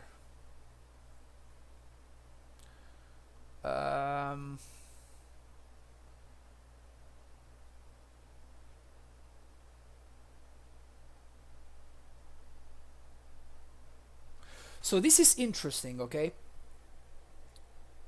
This turn I can actually... Oh, never mind. Never mind. For whatever reason, I was thinking that I can transmute for a cavern, but that's not the case. So I think I'm just going to play second scout, basically die super hard to electrolyze, and I'm going to play Amulet though. Oh, they are not running electrolyze. Interesting. Post board, they have abrades that can kill my Amulet, but that's fine. I'm down for them using their whole turn to abrade one of my cards. Do the Delvers flip? Yes, with Lightning Bolt. So they're gonna bolt my dude. Okay. Gonna play this. Unbounce this thing. Tribe Scout down.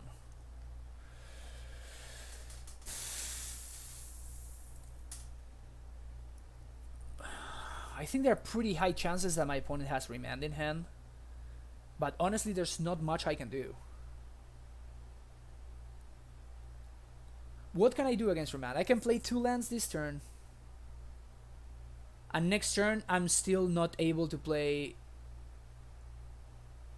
through Remand. Playing the mine. I guess I'm going to pass. Maybe they will tap out. Maybe they will click me in draw step. Because also Spell Starter Sprite is a really, really huge blowout here. Like, I just cannot prevent Sprite from countering my Pact. Which is probably important. Maybe I should be playing, you know, side out an extra Pact. Just leave 2 Pacts in. And, you know, make sure that I don't give my opponent value for their sprites. Now my opponent has double Remand up. This is rough. Yeah, I think we're gonna get out tempoed here. Unless I find like a Spell Pierce or a Pact of some kind or whatever. We're just so behind. Stupid Delvers. Well, that's a good draw.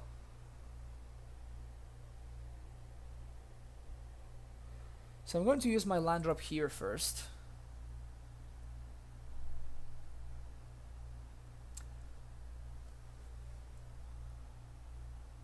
Each creature without flying. Wow, I can actually just damage all the flying creatures. Wow, Fire Spout's so good. With flying. Okay, so I just have to like tap without tapping red. Is my opponent thinking about like stifle birthing my scout trigger? Is that what's going on?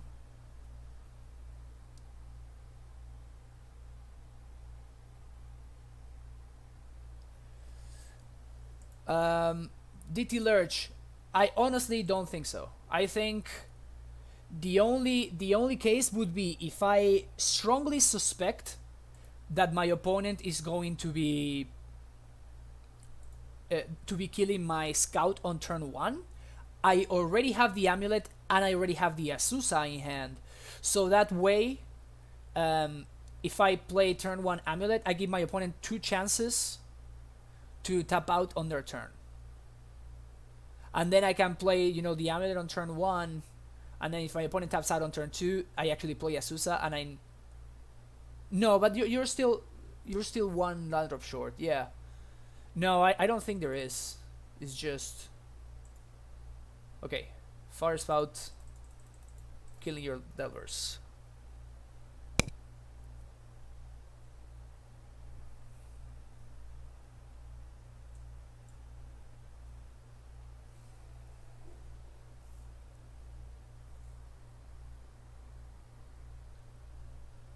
Alright. We go with both Delvers. So do I think my opponent can like kill me from here? If they snap Bolt...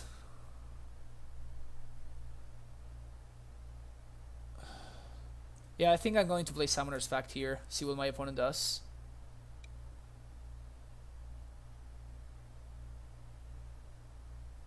If they Sprite me, then I die to Bolt. Maybe I shouldn't have activated Strive Scout to begin with. Okay. Hope you don't have Remand or Mana Leak or anything like that.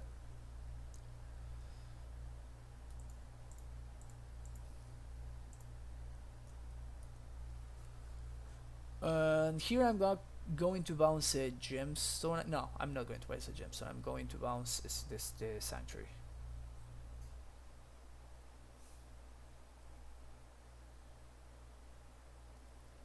Yeah. Having 2 scouts would have been sweet. Just the one has not been enough. Gonna Mana Leak this. Yep, that's fine. I mean, it's not fine. It really sucks. But you know, what can we do about it? Bolt EOT. Or nothing EOT.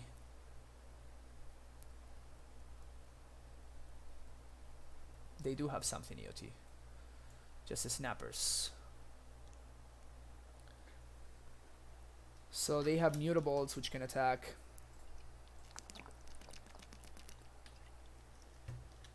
With how quickly they fetched, it makes me suspect that they have lethal here.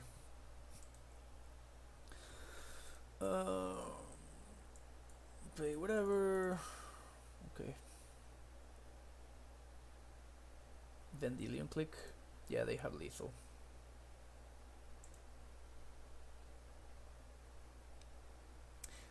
I guess if they don't take Explore, I can draw exactly Walking Ballista, and I'm still in this game.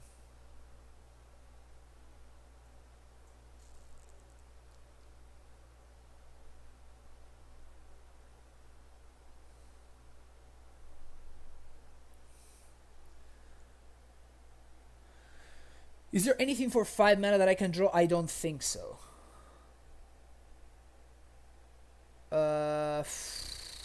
No, because even if I draw explosives and I can play it on 3, then I jump here and the 2 mutables come to me at for 4. So I can't do that. So what I can do is play a forest and maybe draw like Radiant Fountain. Nope. I'm dead.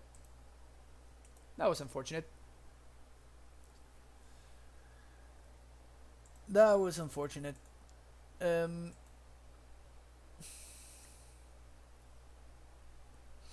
Yeah, those 2 Delvers flipping were pretty huge there. I'm starting to think maybe I do want some removal spells here.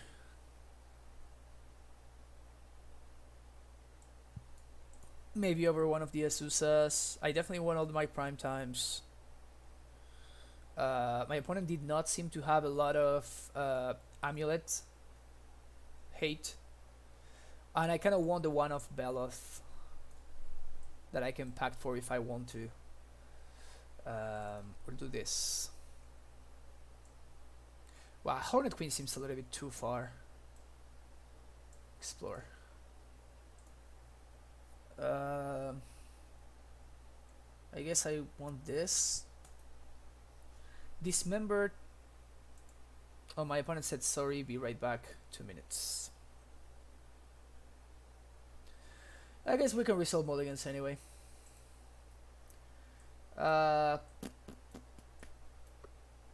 So we have a land that does something. We have enough lands to, you know, play bounce lands and stuff. We have a cavern, which is pretty huge, and we have some counter magic. This is what I like to call a sketch keep. It's a hand that I guess I'm keeping, but I'm just not, you know, happy about it. This is one of those hands that can easily lose. It looks like it's good and it has part of what you want, But sometimes you just end up not drawing, the part that you're missing, and then you just die with a bunch of lands in play. We've seen quite a bit of these hands in the past. Um, I think it was yesterday, the first league. We have this happen a couple of times, where actually it was against one of the matches against this guy. This happened. I finished the game with like 10 mana in play, and just nothing to do with it, and he just beat me down with snapcasters and stuff. I'm impressed about how this guy 5-0s with that deck, because I think he's even like in the trophy. Yeah, he has like 3 trophies with blue red Delver, which is pretty impressive. All right, so if you guys are enjoying what you're seeing, please consider hitting the follow button, which is of course free, and it helps people find my content. I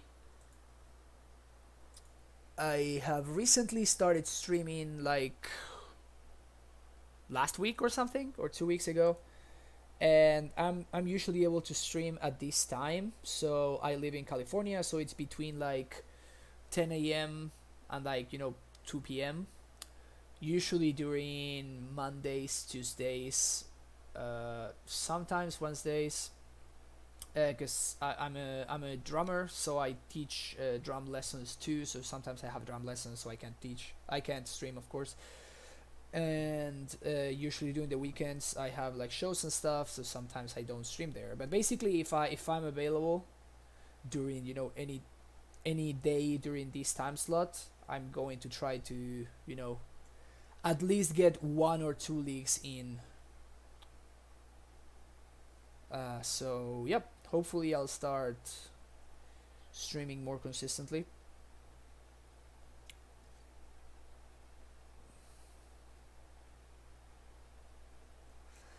But yeah, as you can see, we are Amulet aficionados in this stream. But I actually want to start streaming some legacy too. We can play some other decks in modern if people are interested in. Especially like this, when I'm not playing Amulet, this is usually what I'm playing. Some Value Town, maybe some Jund. I have Mardu. I'm a big fan of the Black and Green Rock deck. I think this deck is a ton of fun. But I've been enjoying Forkle Alum on Maverick quite a bit lately. Now that Deathrite Shaman has been banned, Night of the Reliquary, it's a really, really sweet place to be. So it's nice. But anyway. While we're waiting on our opponent. Oh yeah, Legacy Maverick. I think I 5-0'd with Maverick like 3 or 4 times so far. 4 times. None of them since the bannings though. So I'm still trying to look at the trying to test out the list. Noble Hierarchs is basically what came in instead of Deathrite Shamans.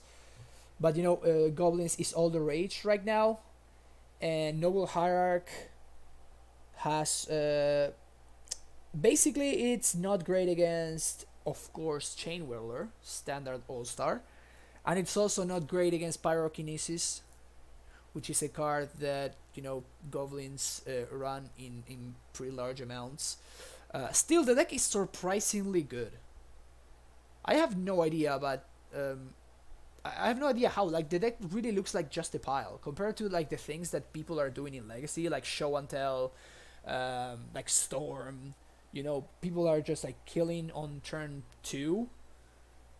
But then you just like show up with like a Mother of Runes and like a Scrive Ranger, and now your Dark Depths opponent can't kill you because you just block with the Scrive Ranger and then give it Pro Black, and then if they have some kind of interaction, you just untap the Mother of Runes and do it again, and then you play a Knight and you go fetch Caracas and you get their Mirror Age out of play, or you just Mace of Fifth, you attack with Primeval Titan, with Knight, and then post damage, post combat, you're still in combat, right? So you can Maze of Ith and then tap your Knight, so you can actually use it even after you attack. And Knight of the Reliquary is my second favorite card of all time. Right after, of course. Doesn't need to be said which one my favorite card of all time is. But it's chilling right here. I think right around here. My favorite card of all time. But yeah, the deck it's a ton of fun. It's just fun. It always feels like there's outs to whatever your opponent is doing. Bojuka Bog. Yeah, Bojuka Bog is pretty sweet. We didn't draw Bog, so unfortunate. Yeah, I actually was running it at one point when everybody was playing Black Red Reanimator. I was playing Bojuka Bog, but I ended up realizing that it was still not good enough, because usually Black Red Reanimator, they just play a Grixis on turn 1 even before you get to Bojuka Bog them, and they usually do that in the same turn. On the same turn they have like fast mana with like Dark Rituals and stuff, or like Lotus Petals.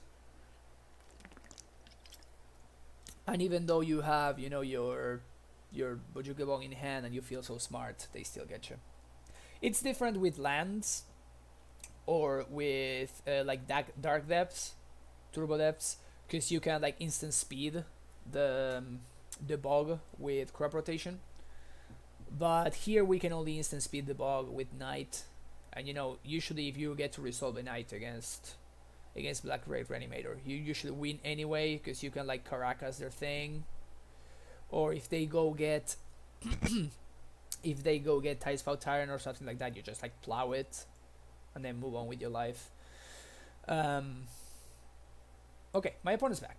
Let's do this. So I'm gonna start on Fountain and I'm gonna pass the turn.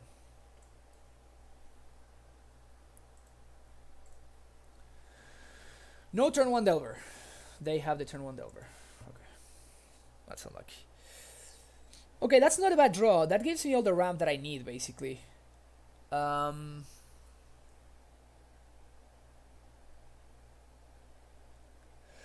that I drew this, I kind of want to Vesuva copy my Fountain to gain some extra life.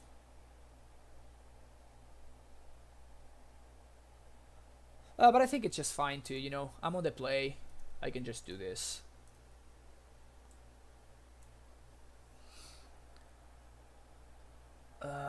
Next turn I can either Explore or Asusa. I think I'm going to Asusa. Asusa make it uncounterable. That's not a bad draw at all.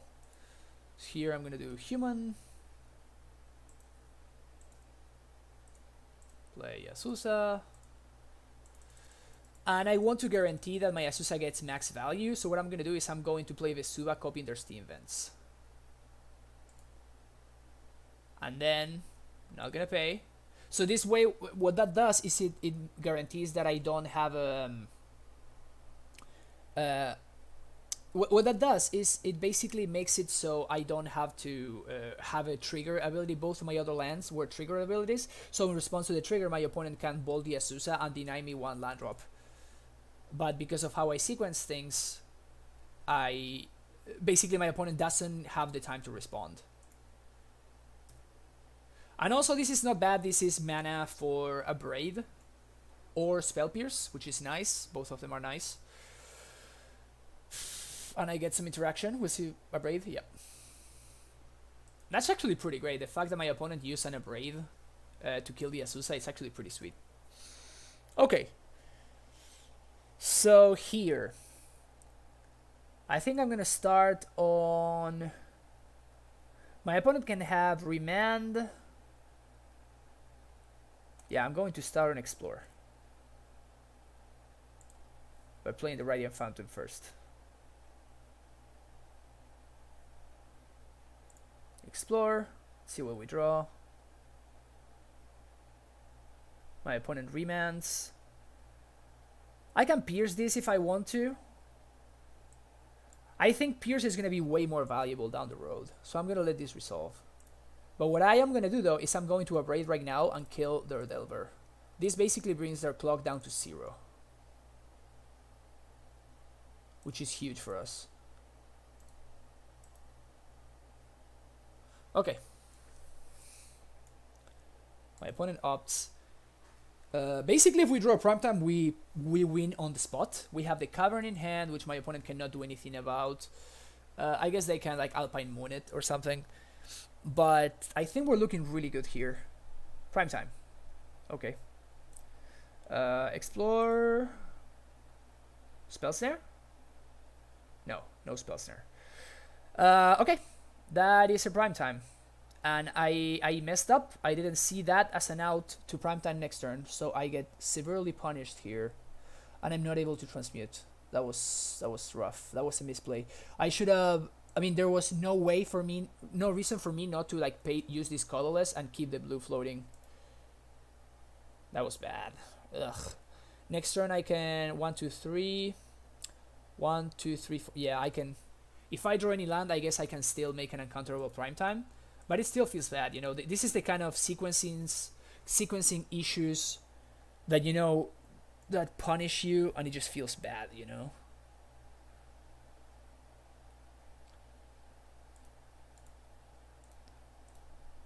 Wow. I think I just made another mistake right there. By playing this on Giant, now I'm kind of forced to...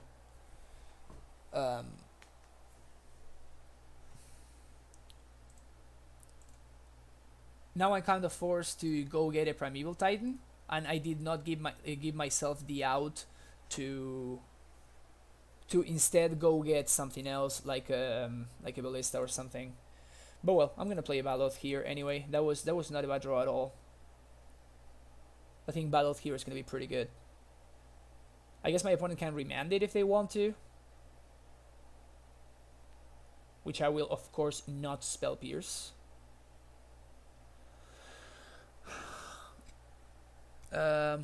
Yeah, remand resolves. The reason that I'm saying that this was bad is because I'm not playing around Spellstutter Sprite. By doing this now, I am playing around Stifle Bird, so that's nice. But it seems like my opponent is in a really tough spot. Like the fact that they remanded the Baloth makes me think that they are, you know, they are not very well equipped to deal with the Baloth, which of course is great for me. But yeah, that last turn was rough. Oh crap! I should have packed then. I should have packed it then. That was a mistake. My opponent was tapped out of Spellstutter Sprite, which is the card that I'm kind of fearing the most right now, because I can stop any of their counter magic, but I cannot stop Spellstutter Sprite. That was a bad punt. Okay, my opponent main phase clicks, which is fine. And if my opponent does not take the Summoner's Pact and it takes the Baloth instead, then I put them 100% in Spellstutter Sprite. Okay, this game has been punt after punt after punt, which is unfortunate.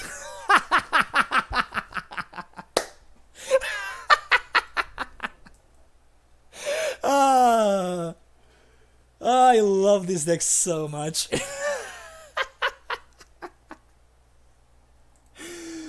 Okay, so that's for... So my opponent does not have a Spellstutter Sprite. We kind of know that for a fact. That was hilarious. That was sweet. That was sweet. Yep, my opponent just concedes. That was... That was awesome. That was awesome. That was awesome. Sweet. Alright, 4-0. Yet another 2-1. Yet another 2-1.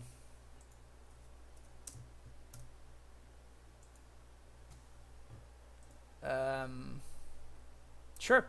I'm gonna go to the bathroom real quick and I'll be right back. This is a problem. I was drinking so much water.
Okay. By the way, yesterday I think I installed this. Let's see if it works.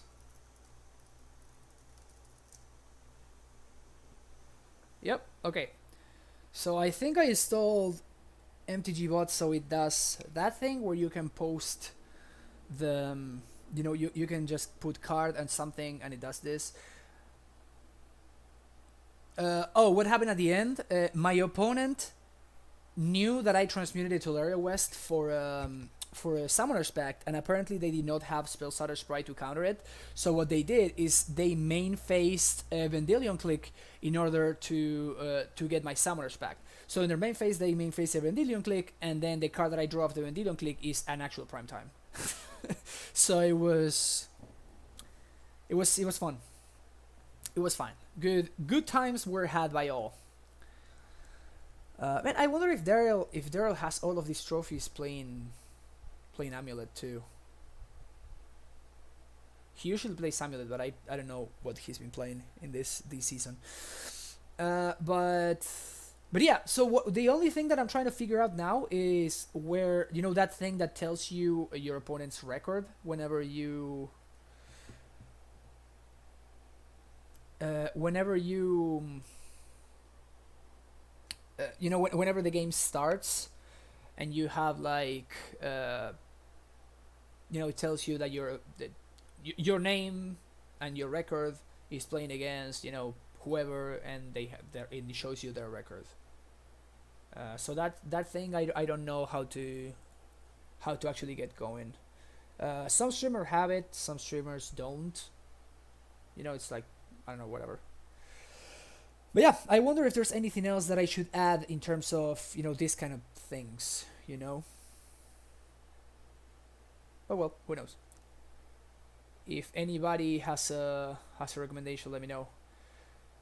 And by the way, thanks to all of you that are watching right now. Hope you guys are having a good time. We're having a good time. We're having prime time over here, and we're casually 4-0 right now after we 5-0 yesterday. So we are literally 10-0 in games in the past 9-0 in games in the past 24 hours, which is pretty sweet.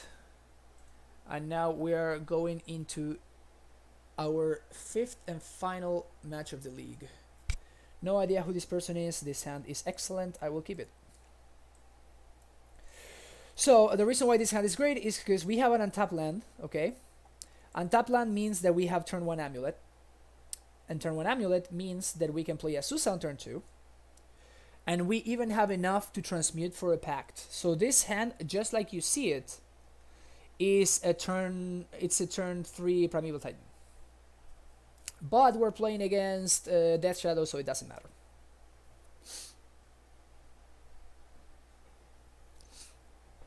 Amulet. Let's draw another Amulet. Nope. Okay. We're playing against Shadow, so it doesn't matter. But if we weren't playing against Discord spell deck, then hey, my opponent says, I love Amulet. Me too. I'm gonna do.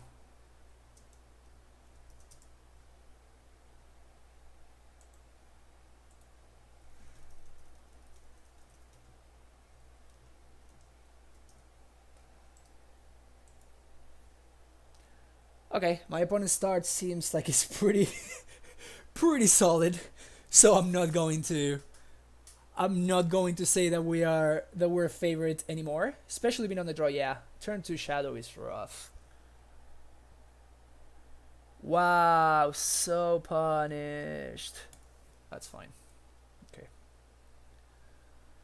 I mean, this Explorer is most likely going to trade with a Stubborn Denial, but on the others, if it trades with a Stubborn Denial, that means that it's not trading with that my Pact is not trading with a Stubborn Denial. So I should have definitely played Tolaria West on turn 1 instead of Forest, and we just saw the reason why.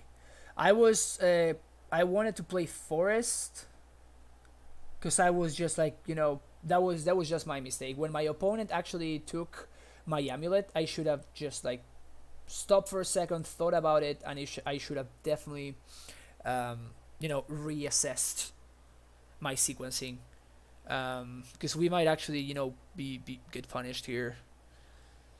Alright, my opponent's swinging for 8. No problem. And we're probably... I'm going to go ahead and say that we're dead here. But we might not be. Who knows? Of course, we're dead to Timur Battle Rage. Right? Blue? Oh, Dismember. Oh, we are literally dead. Okay. We're actually Dobbs. Alright. Good games.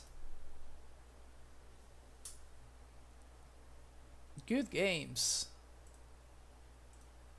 Yeah, if they had not taken the Amulet, I think I was very favored to win that game.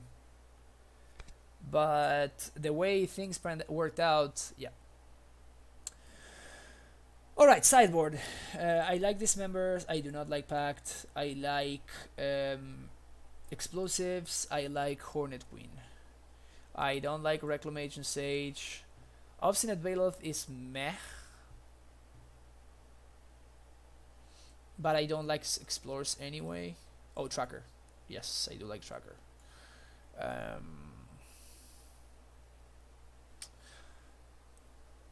And oh, Ghost Quarter out. So I guess we're playing one Baloth. I think I like Baloth more than Tormod's Crypt. Tormod's Crypt just feels like doesn't do enough. I don't care for raids because I don't expect my opponent to be running Damping Spheres. Okay, that was a rough game, and this hand is so close to being good, but it's not. I hate mulliganing against decks like this with a bunch of discard spells, but there's not much that we can do. Basic Forest will not cut it. I don't want Basic Forest. I want to draw an Azusa, or I want to draw... Yeah, exactly.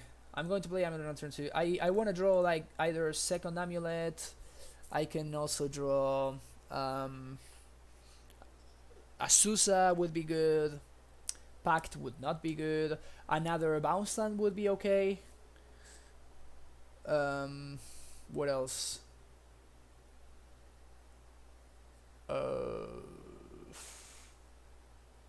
Tribe Scout would not be good enough. Yeah, drawing Ballista in your opening hand against Death Shadow is pretty bad.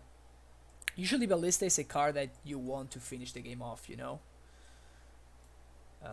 I assume they're going to take my Dismember here.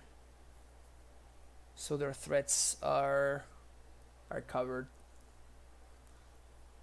They take my Ballista. Okay. I guess they cannot stub my Ballista where they can actually stub my Dismember.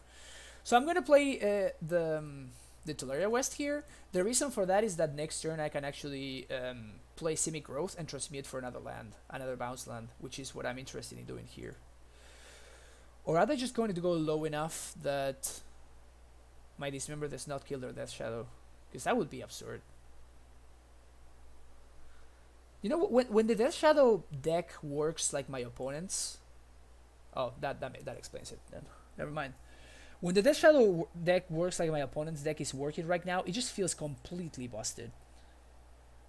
That's... okay, change your plans. We're Bojuki Boggin. I want to prevent the Gurmagangler from coming down. Now that my Dismember is gone, I don't want to get clocked.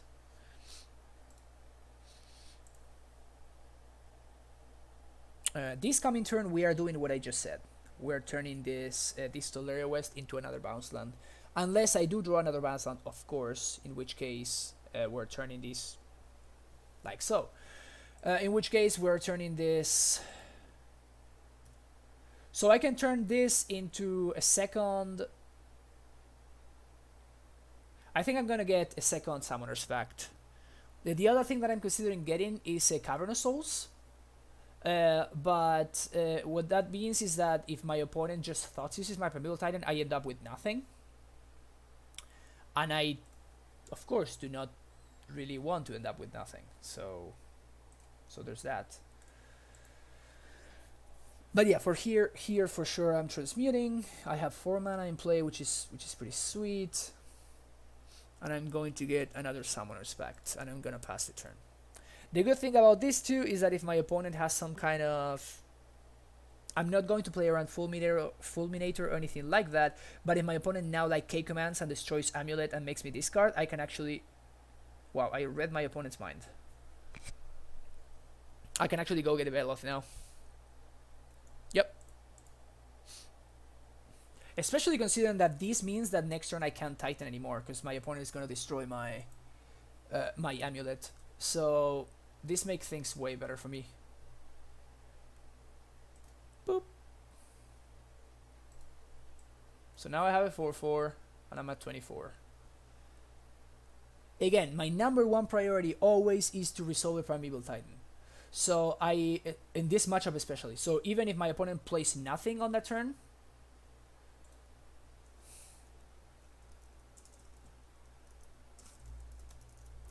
my opponent says, I just bought Amulet in paper and I would have never thought of that. Yeah, we're clearly pros here.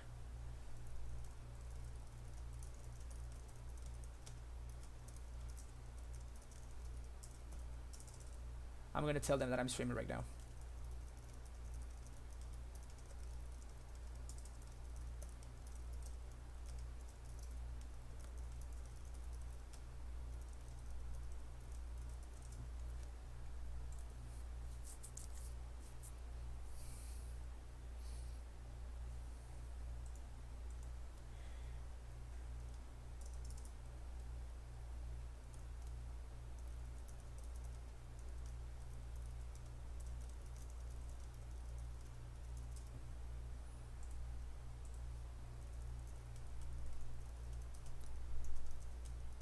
Okay, I'm just talking to my opponent. And I'm just letting them know that I'm streaming and whatnot.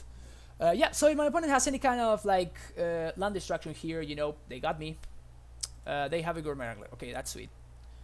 But yeah, I was not going to play around like Fulminate or anything like that. These lists just have not been running those kind of cards anymore. They are running, they're of course not metagaming against Amulet, right? They're metagaming against Tron and stuff like that. And against Tron and stuff like that, a deck like Death Shadow is way better off. Oh, by the way, here I'm bouncing the forest so I can prime time next turn. But Death Shadow, a deck like Death Shadow is definitely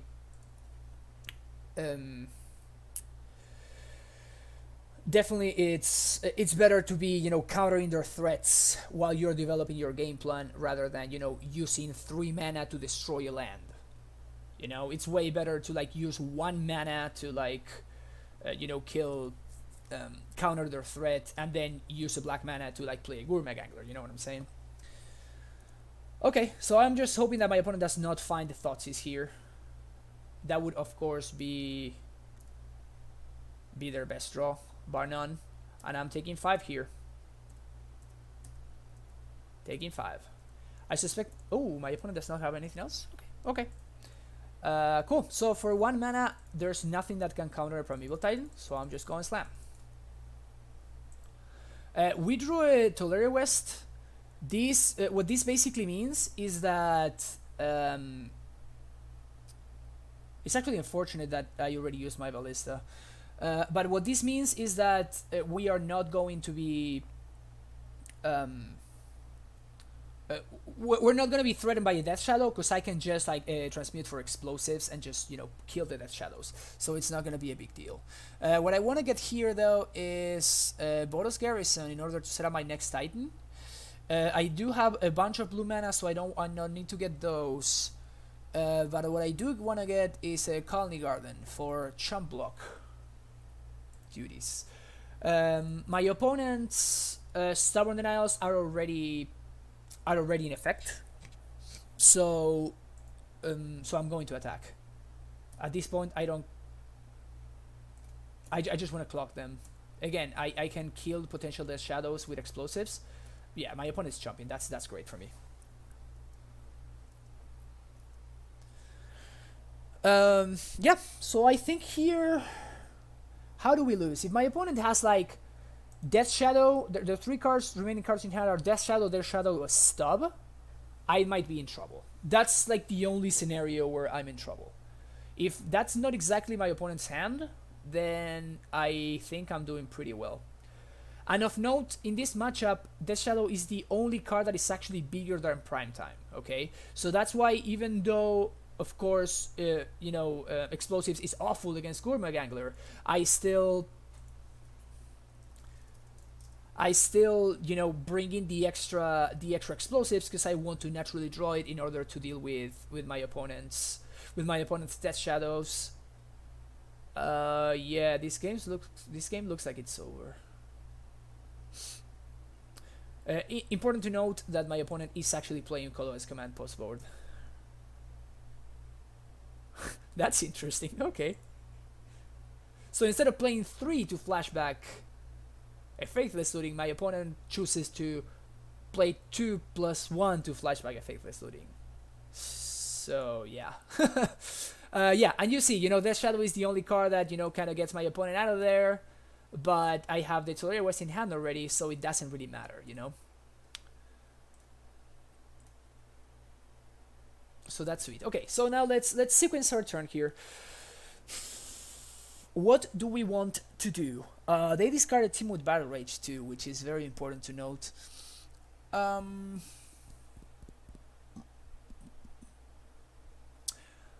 So I can attack with Baloth and Primeval Titan, okay?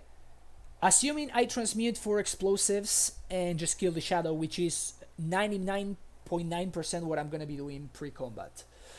I can attack with both Primetime and Baloth.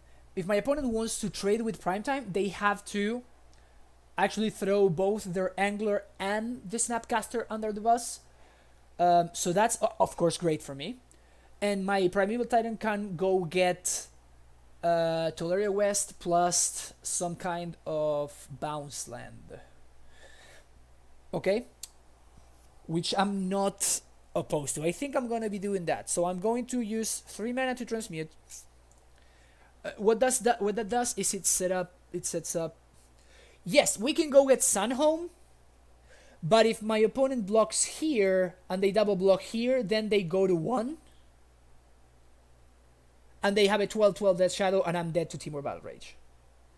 So I am not in the business of being dead to Timur Battle Rage. So I'm not going to do that. I definitely want to kill their Shadow right now.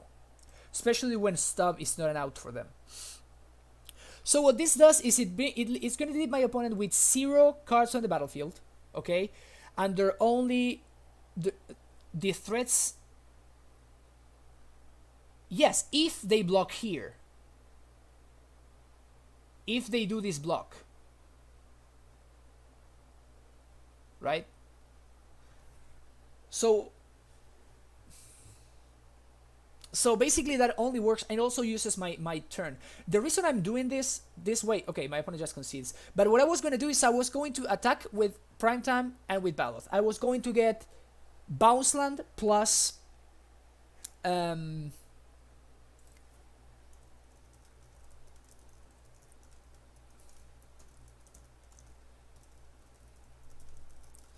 okay, I'm telling my opponent that I'm not slow rolling here, I'm just explaining the possible lines on stream. So what I was going to do is I was going to attack with Primetime and I was going to get Bounce Land plus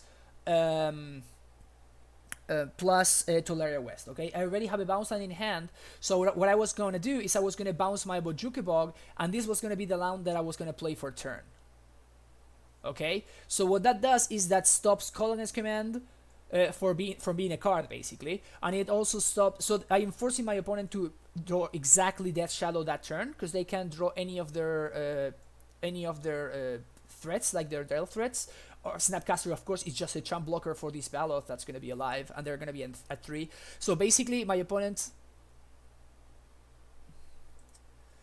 Yeah, possibly, or do it big upkeep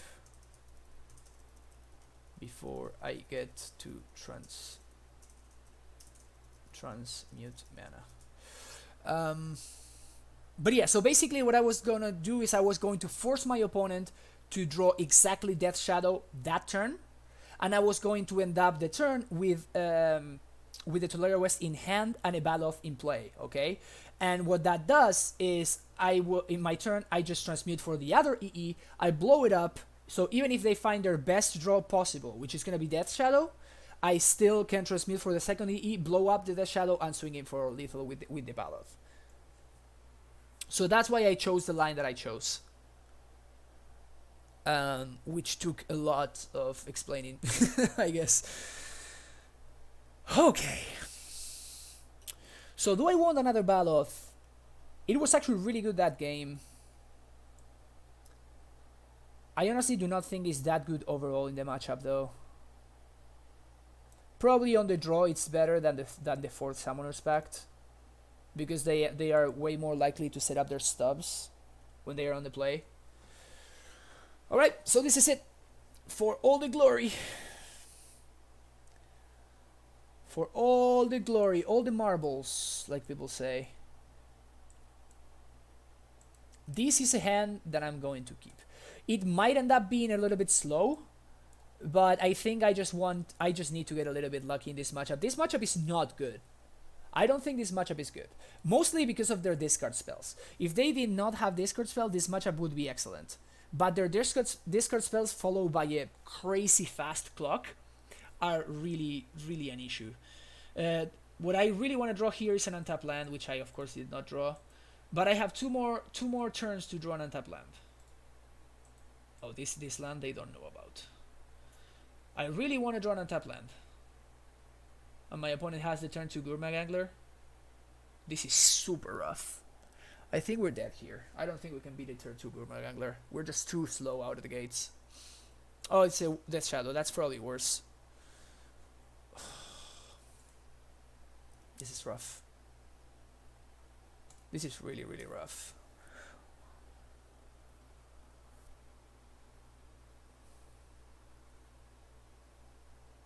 I think we're really dead here. I don't think we can beat this opening. My opponent had like the absolute nut. Turn 2 Shadow. I guess we really need to draw Dismember that exact turn. But our draws have been awful so far. I mean, if the Shadow stays a 1-1, I guess we have a chance. I doubt that's gonna be the case.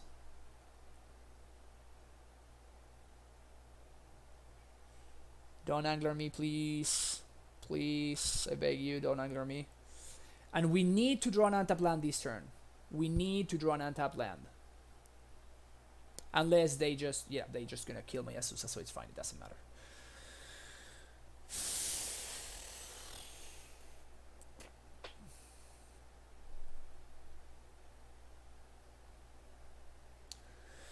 Okay, we just need for my opponent to not draw any Street Wraiths, nor Thoughtseizes, not any land, basically. They can draw basics, that's fine. They can draw basic lands, but I do not want them to draw shock lands nor fetch lands. Because if their Death Shadow becomes huge, then it becomes an issue.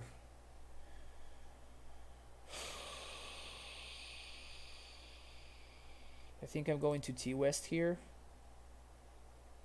Yeah. I don't care about the black mana, and they know about this. They do not know about the Vesuva. Okay. Oh, yeah. So that's their Shadow. Ah, yeah. No, we're dead. Double Shadow. Yeah. Sounds good. Sounds good. I mean, I guess I can, like, transmute for explosives on 1 and hope my opponent does not have the stub.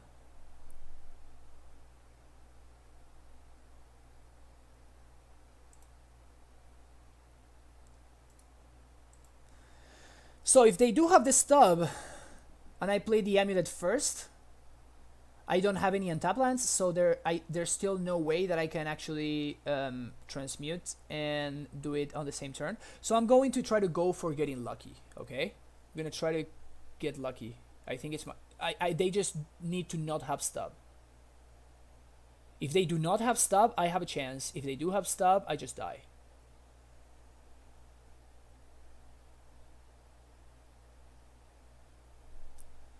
Do you have stub, opponent?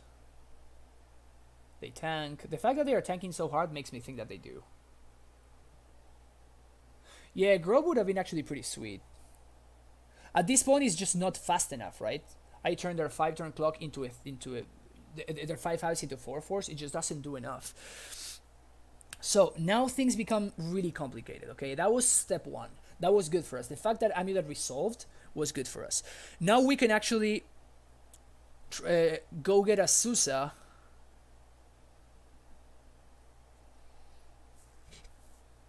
There's no way we can get more than one land drop of the Azusa though. If my opponent has a removal spell. So I'm going to... Actually, this doesn't matter. Going to bounce the Tuleria West. So far, so good. Okay, gonna go with Azusa. Let's see, my opponent counters this instead.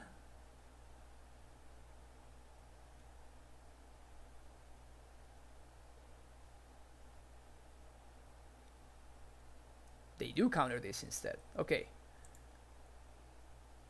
They do counter that instead.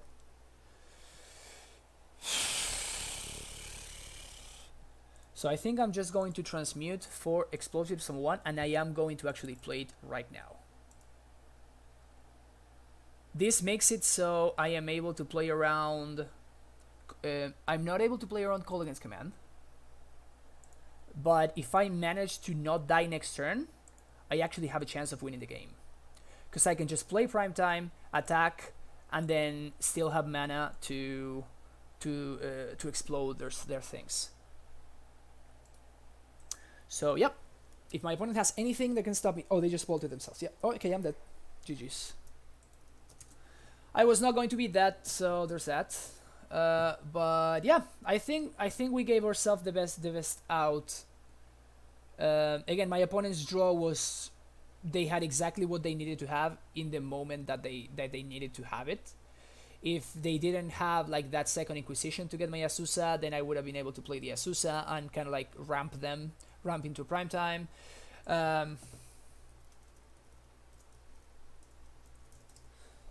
But yeah, my opponent they played well. I think I would have stubbed the Amulet, but maybe their hand has like you know, like a Call Against Command or something like that, and that's why they were okay. I'm going to let resolve the Amulet, and I'm going to make sure that I counter the Pact, so they can't ramp or whatever. But yes, I think if we were able to untap, I think we were actually going to win that game. But yep, it was not meant to be. But okay, so we got the 4-1. We got the 4-1. We were not able to leave the dream 2 leagues in a row. Still, we've been having a pretty absurd record on stream, which is pretty sweet. What I think I'm gonna do is I'm going to try to get some food, and then I'm going to come back, and then we'll probably... I don't know if Retros Grader, I don't know if he's on stream right now. He's listening, but if he's there, please let me know so we can make the M19 draft happen. I'm going to get in touch through the Facebook group too to see whether you're available.